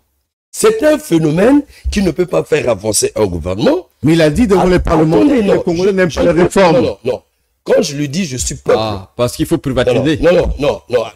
Laissez deux, voilà pourquoi. J'ai un peu la parole. Écoutez, un ministre, qu'est-ce qu'il fait? Il comprend que le mal gangrène la société. Il fait montre l'autorité de l'État, c'est-à-dire, il connecte avec sa population. Il fait preuve de sa rigueur. Il les tape sur la table. Il prend des mesures désormais. Parce que curieusement, lorsqu'on parle du vol, si ce n'est pas un ministre, c'est un DG. Si il pas un chef de service je aussi, te le dis. Mais dans les régies financières. Quand on dit chef de service, il est sur une direction. Pourquoi c'est toujours l'État? Depuis quand, je vous dis, avant la guerre, est-ce que nous avons connu ça où les ministres sont spécialisés dans le vol, les responsables? Non, c'était pas possible, docteur. Non, ça n'avait pas eu le silence, ça nous choque. Qui a inauguré ce système? Et curieusement, pourquoi j'interpelle le Premier ministre? Parce que le Premier ministre doit faire rêver un avenir meilleur au Congo. Il y a un projet de société. Nous avons l'impression qu'aujourd'hui, le Congo ne pratique pas le projet de société. Non, ma question, pourquoi on n'arrête pas tous ceux qui sont cités? Ou on les interpelle pas, on les juge pas? Une belle question, ça veut dire ceci. Nous savons bien, nous vivons au Congo. Tout le monde a pris le président en otage. Lui, il a dit, mais quand vous avez des dynamiques comme ça, des cartels, tel sont ensemble, tel, vous attendez que le président puisse avoir quel rapport? Attendez. On arrête quelqu'un parce que, certainement, non, on vire quelqu'un de son poste au trésor, j'en venais, parce qu'il a dû fauter. Il prend tout son temps, il s'organise, il sort par la voie officielle, il s'en va. Le lendemain, c'est le procureur de la République. Vous parlez de Sylvain Dongou. Mais effectivement, c'est d'actualité. Oui. Allez-y, parlez librement. Et nous l'avons su à travers le procureur de la République. Oui. Ça veut dire donc le procureur n'était pas au courant que le monsieur avait volé. Pourquoi il a été viré? Le lendemain, c'est un mandat d'arrêt qu'on sort. Nous sommes habitués au Congo. Ça veut dire quand le procureur le dit. Si le procureur ne l'arrête pas, alors il n'est pas procureur pour ma justice. Il doit l'arrêter. Parce qu'il a dit au Congo, il va l'arrêter. Attendez, il a dit aux Congolais que le monsieur a volé, c'est lui qui l'a dit, et il y a un mandat. Si un État n'arrête pas un tel monsieur, alors le monsieur est plus fort que l'État. Et il a dit aux populations congolaises, alors, si le mandat d'arrêt n'aboutit pas, quelle est la raison que le Congo peut donner? Vous ne me direz pas que les plus grands criminels sont ici. En Bolivie, on arrête les grands cartels. Il ne faudrait pas que ça soit pour divertir les Congolais. Et c'est pour dire, l'argent des générations futures, les Congolais connaissent le ministre qui a fait couler cet argent. Lequel? N'attendez pas que la presse... Mais lequel? Non, je vous dis ceci. Le monsieur Mabundu... attendez, vous savez bien. Oui. On parle avec des preuves. Qui était ministre? C'est pas monsieur Mabundu. Quand il est revenu au gouvernement, ça a choqué tous les Congolais. Là, je m'interpelle le Premier ministre. Pourquoi? C'est ta responsabilité. Apprenons à dire ces choses. Ce sont nos instruments. C'est eux nos instruments. C'est eux qui doivent porter le bien-être aux Congolais. Mais lorsque tous les Congolais constatent la gabégie, je vais vous dire maintenant vrai. Oui. Quand on travaille comme ça, on sac le projet de société de l'homme de l'État, du chef de l'État. On bousille son mandat, on bousille sa confiance vis-à-vis de sa population. Un mandat, parce que lui seul, ça lui reste un an. Lui seul sera en face des Congolais. Oui. Même s'il met un bombin là, un poulet, il faut que sa politique réussisse. Mais déjà, sur le plan de la gestion gouvernementale, les Congolais crient. Mais chaque fois, ils nous présentent, au Congolais les gabégies financières. Mais ils présentent à qui? À l'électorat. C'est pas leur électorat. C'est l'électorat du chef de l'État. Ça veut dire ceci. Lorsque les gens excellent, je vais chuter en vol. Le président vient de très loin. Permettez-moi de le dire. Le président vient de très loin. Il a un grand parcours. Quand vous voyez les années, et là où il est parti, là où il va, comme on dit à la congolaise, là où il va est plus proche. C'est un monsieur qui est déjà âgé, il a trop d'expérience. Je pense que lorsqu'il dort, son grand souci, c'est son système. Il emmenait tout le monde, même les plus petits, qui ont même l'âge de ses petits-fils, il emmenait tous. Est-ce que ces derniers pensent le lendemain? Après, est-ce qu'ils pensent? Mais l'après Denis, ce n'est pas l'argent. Le précieux trésor qu'il les a laissé, c'est le système. Et le système doit fonctionner en rapport, en harmonie avec les Congolais. Mais lorsqu'on présente aux Congolais que le vol d'argent, je vous jure, nous sommes là, nous n'allons pas vieillir maintenant. Le jour où le président ne sera plus, franchement, vous verrez des clochards ici. Très bien. Guy Benoît va conclure l'émission. On est arrivé à la fin de l'émission. Docteur Blanc-Constant Barapéa, vous avez parlé du président de la République tout à l'heure. Hein. Ça revient tout le temps. Même Gabriel Mabiala, dans les chroniques de BFM, m'a posé la même question. Mais quelle est la responsabilité du président dans tout cela? Il dénonce finalement. Quelle est sa responsabilité? Pourquoi on continue finalement? Je vous posais la question, pourquoi les gens ne sont pas arrêtés? J'ai envie de savoir quelle est aujourd'hui sa part de responsabilité dans tout ce qu'on vit, puisque là, si le procureur de la République s'engage à ce niveau de traquer un compatriote avec tout ce qu'on a lu, mais finalement, on est quand même plus ou moins sûr que l'argent est détourné. Mais pourquoi? On est gêné d'être congolais, c'est ça. Je voulais dire. Aujourd'hui, qu'est-ce que vous pensez de l'attitude du président de la République? Bon, écoutez, pour moi, le président, c'est le responsable numéro 1. On ne peut pas accuser les anges alors que Dieu qui a créé les anges est là. Ça, c'est clair. Le président de la République a un mandat avec les Congolais. Il a été élu président de la République. On lui a donné les leviers du pouvoir. On a mis à sa disposition une majorité parlementaire. On a mis à sa disposition les services de répression, c'est-à-dire la police, la justice, tout ce qui va avec. On a mis à sa disposition tous les pouvoirs.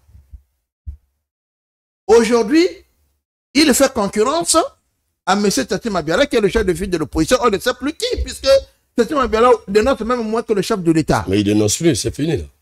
Le président de la République est en contradiction permanente avec son gouvernement, mais il maintient les mêmes personnes. On dit que Pascal Tati Mabiala devient enfant de cœur au PCT. Mais c'est un PCT. Ça, c'est aux Congolais d'apprécier. Mais ce que je veux dire, c'est que aujourd'hui, le président dénonce les mêmes dérives et garde les mêmes personnes au gouvernement. Où est la cohérence? Ça, c'est le 1. Lorsque le Premier ministre Anatole Konima Kosso, je sais bien le rencontrer un jour, j'ai dit bien longtemps. Il parle de la restauration de l'État. Il parle de la restauration, que son mandat sera mis sur le sceau. Mais ça l'a rattrapé. Sous le sceau Nous sommes à 1 an de la fin de mandat. Il avait dit ceci, que son mandat de primature sera mis sur le sceau de la restauration de l'autorité. Et vous ne le constatez pas? Moi, je lui avais dit qu'il est programmé pour échouer. Les images existent. Vous le maintenez aujourd'hui? Je le maintiens. Je les maintiens dans ses propos dans leur intégralité. Même pas la virgule qui saute. Expliquez-vous. Mais le Premier ministre est programmé pour échouer. Oui, vous l'avez dit. Nous sommes à 1 an. Mais écoutez, le braconnage de deniers publics se fait en plein jour. Tout le monde le voit. Moi, j'ai dit, il faut que prenne ça. Deuxième chose. Ils nous disent aussi, parce que quand je suis passé dernièrement vers le code de la Poste a été vendu, me semble-t-il. Toujours est-il que les élèves n'étudient plus là-bas, ne font plus là-bas. Qui a vendu le code de la Poste avant qu'il ne soit Premier ministre, c'était ministre de l'Enseignement? Qui vient nous dire, voilà le dérive. Qui nous explique qu'il est Premier ministre aujourd'hui, le Parlement peut l'interpeller, qui nous dit, le code de la Poste est parti, où c'est comment? J'ai le droit de le savoir parce que je n'ai pas acquis la nationalité congolaise au moyen d'argent. On a le même droit dans ce pays. C'est naturel. Donc, qu'ils nous disent. Et troisièmement, j'ai lu sur les réseaux sociaux, on ne peut pas totalement accorder de la crédibilité à ce qui se dit. Vous voyez qu'il y a certains compatriotes même qui demandent à ce que le Premier ministre soit interpellé par rapport à ce qui se passe au Trésor. Il me semblerait. Selon vous, devez être interpellé? Non, j'ai dit ce que oui, mais selon vous, si c'était vrai. Mais si c'était vrai, selon vous, il devait être interpellé. Vous dites si c'était vrai. Mais il a dit, hein. Vous dites si c'était vrai. Mais de toute manière, lui, en tant que le chef du gouvernement. Or là, on doit pas, selon ce que les compatriotes disent, il ne doit pas être interpellé comme chef du gouvernement, mais il doit être interpellé comme la personne qui a mis la main dans la sauce, rouge. Ça, c'est la rue. Donc, ça, c'est la rue. Mais toujours là-dessus que sa responsabilité est là, c'est son gouvernement. Donc, aujourd'hui, le président de la République se trouve devant un dilemme. Voilà. Il a créé un monstre. Sans dire le système qui est devenu un monstre. Système dans le système. Un monstre qui aujourd'hui les gens se battent pour sa succession. Tout ce que vous voyez, détournement de deniers publics qu'on arrête, ça dit c'est la République des clans. Tous se battent là pour sa succession. Et les gens organisent ce braconnage de deniers publics. Vous avez appris qu'on a retrouvé tel argent volé, 1 milliard par ici, 5 millions à quelques jours sur la route de Subici. Et ça, on a arrêté rapidement le voleur. Très rapidement, il est présenté à moitié nu. Alors que et là, il n'y a pas la présomption d'innocence. Alors que on a vu d'autres personnes qu'on a interpellées au niveau des services, rapidement relâchées. On va payer la caution, peut-être que celui qui a volé 5 millions n'a pas payé la caution. Non, il faut intégrer selon voler 1 milliard pour être Est-ce qu'on peut construire un ordre social sur la base des injustices? Jamais. Et puis ajouter le vol surtout. Et lorsque le droit n'est plus droit dans une communauté, lorsque la justice n'est plus juste, lorsque les hommes forts, parce que le droit a été créé pour protéger les plus faibles, aujourd'hui le voleur est vénéré. Nous sommes sidérés de voir cela et c'est partout. Bien. Moi, j'ai suivi votre compatriote, Ndonga Alphonse, qui a posé la question à la quinzaine du gouvernement. J'ai vu comment, par des acrobaties extraordinaires, le ministre de la Communication voulait éviter à tout prix la question, mais il a été pris dans les taux, dans le filet. Ça a démontré que, soit c'est le cynisme, il sait très bien ce qui se passe, il ne veut pas s'exprimer. Et quand c'est comme ça, on se défend. Soit il fait diversion, totalement diversion. Et moi, j'ai honte de constater que le pays qui était jadis la lumière, qu'on appelait le quartier latin de l'Afrique. À quel moment on l'appelait le quartier latin de l'Afrique? Oui, mais dans les années 70. Et début des années 80.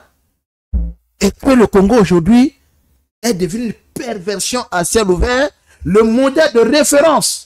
Le modèle de référence est devenu un voleur. Et vous allez voir les gens dans des petites magouilles, ça va vous emmener. D'ailleurs, moi je pense que ces gens-là, si on a une c'est votre dernière parole. Je vais chuter là-dessus. Ils doivent être déchus de leur nationalité. Lesquels? C'est ceux qui volent? Les voleurs. Parce que la justice le donne. ce que je dis si c'est avéré. Ok. Encore que la justice ne nous dira pas si c'est avéré Si ou c'est non. pas avéré ou bon, c'est faux. Mais C'est bon. maintenant, on constate le vol d'argent. Et je dis que si c'est avéré, ces gens-là doivent être déchus de leur nationalité. D'ailleurs, là, nous ne parlons que d'argent. Mais les maisons de la DSLBA qu'on est en train de détourner, c'est-à-dire que le Congo, c'est devenu une femme où tout le monde vient passer dessus. On détourne les maisons de la DSLBA. Lequel des Par- Non, on vole tout On son vole. Non, il y a un bulldozer qui casse la maison. Non, non, les individus prennent. Mais vous êtes journaliste. Moi, nous avons la chance de passer sur les médias, c'est peut-être la malchance. Oui. Ou parfois vous recevez des compétences qui viennent vous dire voilà. Là, vous nous informez. Vérifiez, vous êtes journaliste, organisez, allez-y, vérifiez les mesures de la DSLBA, ce que c'est devenu. On s'en capable des terrains de l'État, mais voilà. Donc le Congo aujourd'hui c'est une femme malheureuse qui vit au fond du village et tout le monde la viole. Non, tout le monde la viole. On viole comme on veut. Et personne n'intervient. De se décharger de sa libido. Voilà. Personne Et n'intervient. il part là-bas, C'est pas et possible. il viole, et puis il s'en va. Le gardien, celui qui était censé le protéger, parce qu'aujourd'hui l'État est pillé Docteur Blanc, par des individus merci. qui étaient censés le protéger. Merci. Et finalement- Merci, docteur. Je conclue avec Guy Bénal Victor. On vous reproche souvent de s'attaquer à tout le monde, mais on pose la question, mais quelle est la part de responsabilité chef de l'État? Moi, je l'ai déjà dit ici, à haute et intelligible voix. Oui. Le chef de l'État, tout le monde joue à l'hypocrisie avec le chef de l'État. Tout le monde joue à l'hypocrisie avec le chef de l'État. Et c'est pourquoi moi, je vous dis que le chef de l'État, je vous l'ai déjà dit, que pour moi, c'est un opposant. Il est opposant. Posant son Il problème. s'oppose à ton propre système. Mais c'est ça. Mais est-ce qu'il n'est pas dessus de son propre système? Ah, mais rien ne nous dit. Mais c'est aussi un simulacre. C'est comme je dis aussi, c'est des simulacres. En politique, il n'y a rien qui s'ajuste comme un gant. En politique, on peut vous faire croire quelque chose, mais alors qu'on veut une autre chose. C'est ça la politique. La politique est comme ça. Et le président peut dire ce qu'il dit, il fait ce qu'il fait. Il prononce les discours qu'il prononce juste pour caresser le peuple dans le sens du poil. Mais en réalité, il y participe. Imaginez-vous dans les faits que nous déplorons aujourd'hui, si c'est vrai que le mandat d'arrêt émis par le procureur a été retiré, qui aurait donné l'instruction au procureur? Qui peut décider, demander au procureur de retirer, puisque nous sommes dans un régime de séparation de... Mais le procureur peut se rendre compte des erreurs de procédure. Ah ben voilà. Mais si le procureur, qui est indépendant, émet un mandat, et il ne fait pas d'enquête, il les retire, Guy je Benoît. trouve ça bizarre. Guy Benoît, vous êtes juriste de Ah ben profession, voilà. vous savez que le procureur, le parquet est sous l'autorité du ministre de la Justice. Ben voilà. Voilà. Donc, si lui, si et seulement si ce qu'on entend c'est vrai, il émet un mandat d'arrêt, on en a fait la publicité, tout le monde en parle, on a même stigmatisé les uns et les autres. Toute une ethnie est stigmatisée à partir du vol d'un individu qui n'a pas partagé sa prébande avec les autres. Et qui n'est même pas aussi condamné Qui jusqu'à n'est même aujourd'hui pas par la encore justice. condamné. Oui. Nous sommes sur la base des enquêtes. convictions, Oui. mais on retire. On dit qu'on a retiré. Qui a donné l'ordre? En ce moment-là, je dis, si on aime le président, il faut lui dire la vérité. Comme nous essayons de le lui dire. Comme nous essayons de le dire, sans l'offenser. Que lui, il est victime de l'hypocrisie de ses soi-disant adeptes. Les soi-disant adeptes sont hypocrites et ils sont eux-mêmes dans le système mafieux. Peut-être que ils ont mis le président dedans sans le savoir. Parce qu'imaginez-vous, Comment? si autour du président, il y en a qui s'y trouvent. Mais s'il tape sur un, mais c'est lui qui se fera mal. Ouais. Parce qu'on ne sait jamais. On ne sait jamais. Parce que dans ce pays, on ne sait plus qui est blanc, qui est noir. Même dans la nuit, on découpe tous les Mais tous les stations sont gris, devenus gris. gris et noir. Plus rien. Tous les soirs sont devenus gris. On ne sait plus qui est proche du président. Ah qui a non, non, détourné, non, qui non, était non, loin, non, qui a non. détourné. Mais on ne peut plus. Parce que je sais, Ouais. attraper ceux qu'on a vilipendés. Ouais. Peut-être qu'on va ouvrir la boîte de Pandore. Pandore. Et si on ouvre la boîte de Pandore, qu'est-ce qui peut en ressortir? Qu'est-ce qui peut en ressortir? Parce que moi, je fais une analyse socio-politique. Ok? Je fais là une analyse politique. Je ne crois pas que... Ça veut dire que si je comprends bien, c'est qu'on peut retrouver le rat dans la maison. Mais voilà, évidemment. Lui-même, il avait dit. Lui-même, il l'a dit dans son livre. Non. Il l'a dit. Et il a dit que si le rat est dans la maison, au salon, ça veut dire que la souris... c'est la Non, il a dit la chose suivante. Oui, Puisque là, nous parlons des gens d'ailleurs qui sont venus prendre la autres. Ils ont lui dit oui, ceci. oui, Si la souris du dehors oui. vient prendre le pain de la garde à manger qui est dans mon salon, Ça veut dire- il y a des souris de la maison qui Il en le dit. Donc on est dans ce contexte peut-être. Mais attends, mais puisqu'il n'y a jamais eu de sanctions, il n'y a jamais eu de poursuite, et tu vois, non, tous les criminels économiques, Et comme personne M. n'est Bishop ne voit jamais le hein, diable, ben voilà. Mais lui-même, il a dit, non, mais attends, on a dit que je clôturais pas. Le problème, c'est que le président nous a dit ceci. Le président nous a dit, si ezalaki bokonzi soki ezalaki bokonzi te na koloba yo ozalaki awa oyibaki boye. Ça veut dire qu'il n'en parle pas parce qu'il est chef. Donc il le voit. Mais comme c'est le chef qui ne voit pas le diable. Mais dans une république, quand le président se comporte comme ça devient grave. Parce que la république est faite de lois et de sanctions. C'est ça la république. voilà, Guy Blenel Victor, nous allons clôturer cette émission rapidement. Non, rapidement, Pour ne parce pas que j'ai bien le votre temps. soif, oui. Voilà, ne pas parler pendant 8 minutes, ça nous fatigue, je vous en prie. Oui. Mais moi, je suis d'accord avec lui. Guy c'est sa Blenel Victor. réflexion. Mais moi, je me préoccupe souvent à réfléchir. Qu'est-ce qui fait que le président ne dénonce pas et qu'il agisse Non, pas? il dénonce. Attendez d'abord. Il dénonce. Pourquoi je le dis? Je sais pourquoi je le dis. Oui. Vous avez déjà vu le président parler au gouvernement comme ça sur la question? Si, il Le dénonce. président parle aux Congolais quand il s'agit d'un message à la nation. Est-ce que le président a déjà appelé le... Non, on a entendu, Attendez, Dominique, je vis lors des conseils des ministres, le président a instruit, Non, attendez. le président a instruit au Faites-moi gagner ministre, a le instruit au temps. gouvernement. Faites-moi gagner le temps. Oui. Ce qui est plus important, ce ne sont pas les mots. On se pose toute la question à tous les Congolais. Pourquoi le président laisse faire? Voilà, il faut le dire. Puisque le ministre même dit sur instruction du Attendez, président de la C'est République. pas là le problème. Mais pourquoi le président laisse faire? Qu'il le dise, qu'il le réprime, qu'il le dénonce tel que nous suivons. Mais il faut qu'on aille loin dans la réflexion. Parce qu'un chef de l'État qui vit ces choses. Et la vraie question, pourquoi il laisse? Et quand le président fait silence, les Congolais mettent tout ça sur sa tête. Ce n'est que logique. Mais qu'est-ce que moi je constate? Allez, rapidement, on a Voilà, terminé là. Je vous en prie. Oui. Voilà. Voilà. Et ce que je constate, c'est quoi?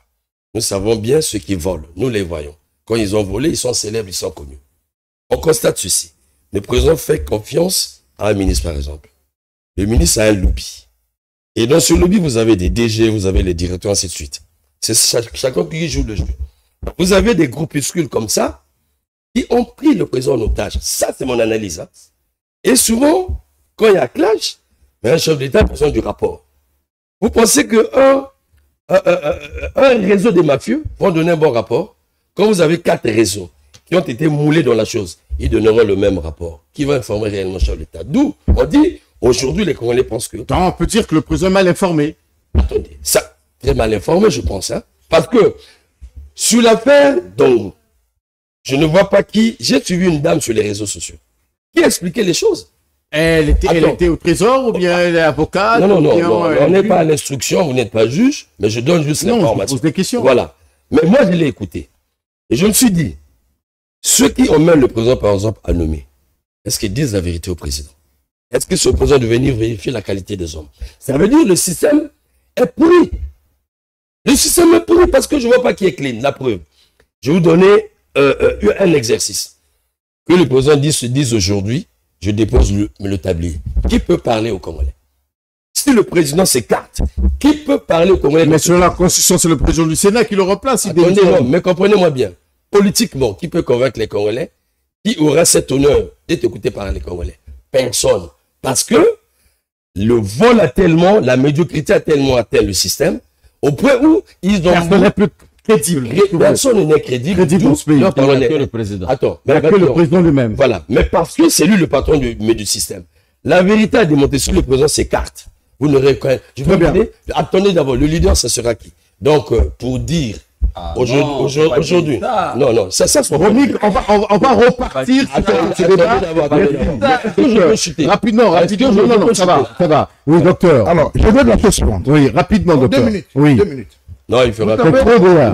Vous savez, ce désordre organisé vise une chose, et ça profite au président de la République lui-même. Vous savez, pour qu'un système se perpétue ou s'éternise, il y a les leviers sur lesquels il doit se reposer. Mais lorsque vous regardez chez nous, au Congo, les leviers qui font maintenir le système, il y en a deux. Nous avons le levier, le dispositif politico-militaro-policier, et nous avons le dispositif de la rétribution financière. Et ces deux éléments permettent au régime de se maintenir. Le jour où le président tentera d'arrêter, parce qu'il a rendu les gens éminemment riches, et ces gens-là soutiennent les activités par ici, par là, mais ils ne tiennent pas le système. Ils tiennent le système par les couilles. Voilà. Et à partir de ce moment-là... Et quand on vous tient là-bas, c'est pas facile. C'est pas facile. Et s'il par le présent, de manière brusque, va arrêter certaines personnalités qui lui sont très proches, il va scier sur lequel il est assis. Deuxième chose, Docteur, tout le bruit qui s'est fait autour de l'affaire Ndongo Zidane et ses acolytes, moi j'ai envie de m'interroger, quel est le problème qu'on veut noyer derrière ça? Parce que quand vous avez une affaire, il faut créer l'affaire dans l'affaire, comme disait Pasqua. Quelle est l'affaire qu'on veut noyer derrière l'affaire? Dans cette affaire. Parce que vous allez voir. Je ne sais pas. C'est là où je m'interroge. Il s'interroge, lui. Parce que vous allez voir. Le monsieur a fait la prestation de service.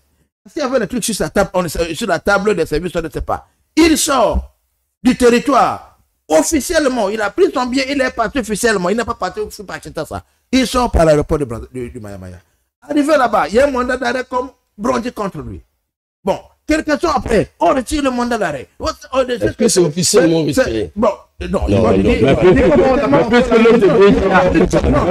Déjà, on a arrêté, on a dit. Non, on va pas. La brûlure que on a pris. Non, je rectifie ça. Officieusement, j'allais dire, voilà. Le mandat d'arrêt aurait été retiré. Voilà. Ses collaborateurs ou ses amis qui seraient impliqués dans cette affaire ont été libérés. Interpellés mais libérés. Interpellation. Bien. Voilà. On ne connaît pas la suite de l'affaire. Et c'est la situation continue. On ne sait pas.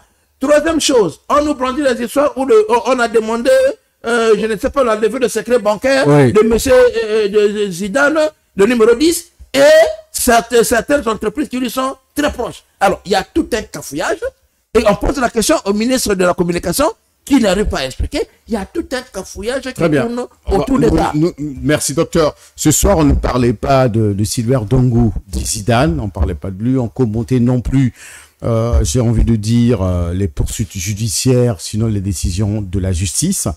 Nous parlions aujourd'hui, ce soir, des détournements, sinon de la lutte contre la corruption, ce phénomène des crimes économiques au Congo, puisqu'on en parle, mais depuis plusieurs années, et parfois dénoncé par les décideurs eux-mêmes.